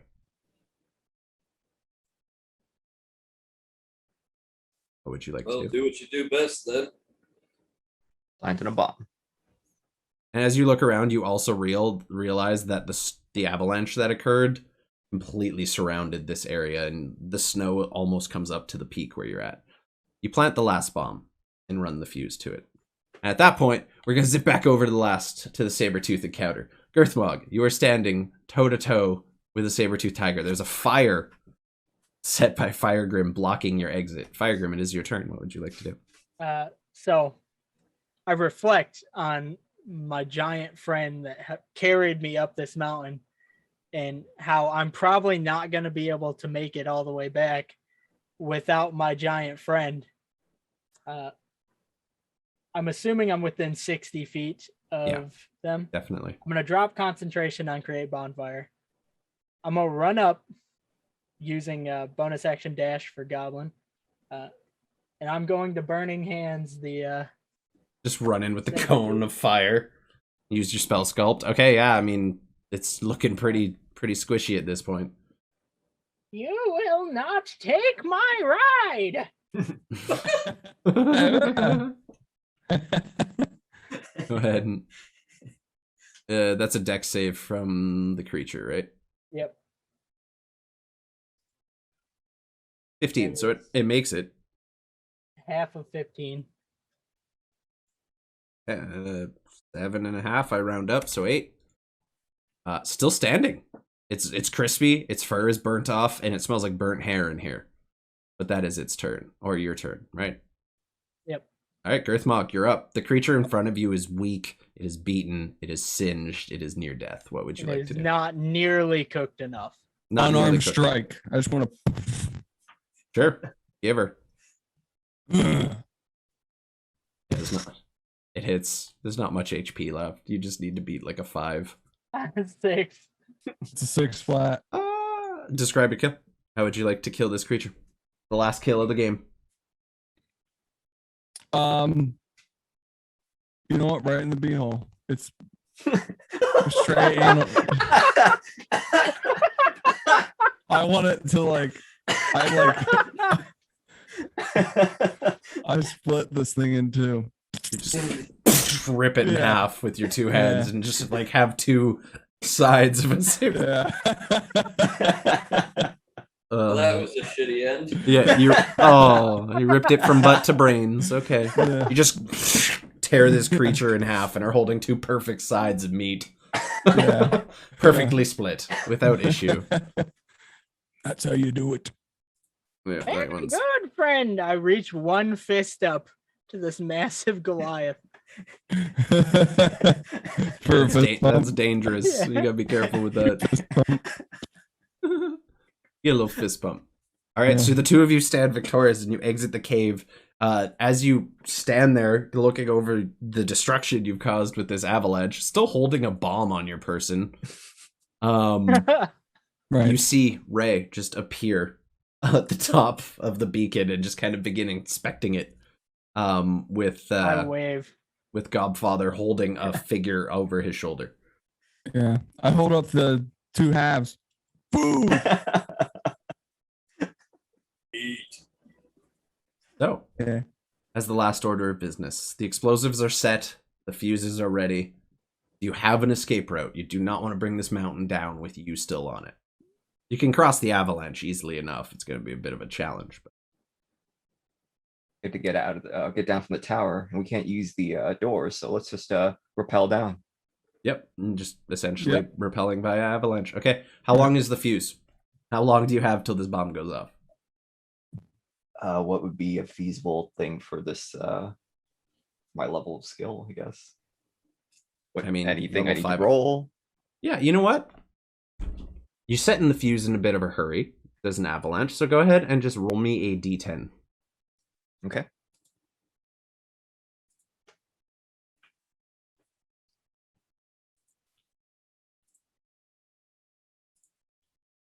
And What did we get? What did we get? Takes forever.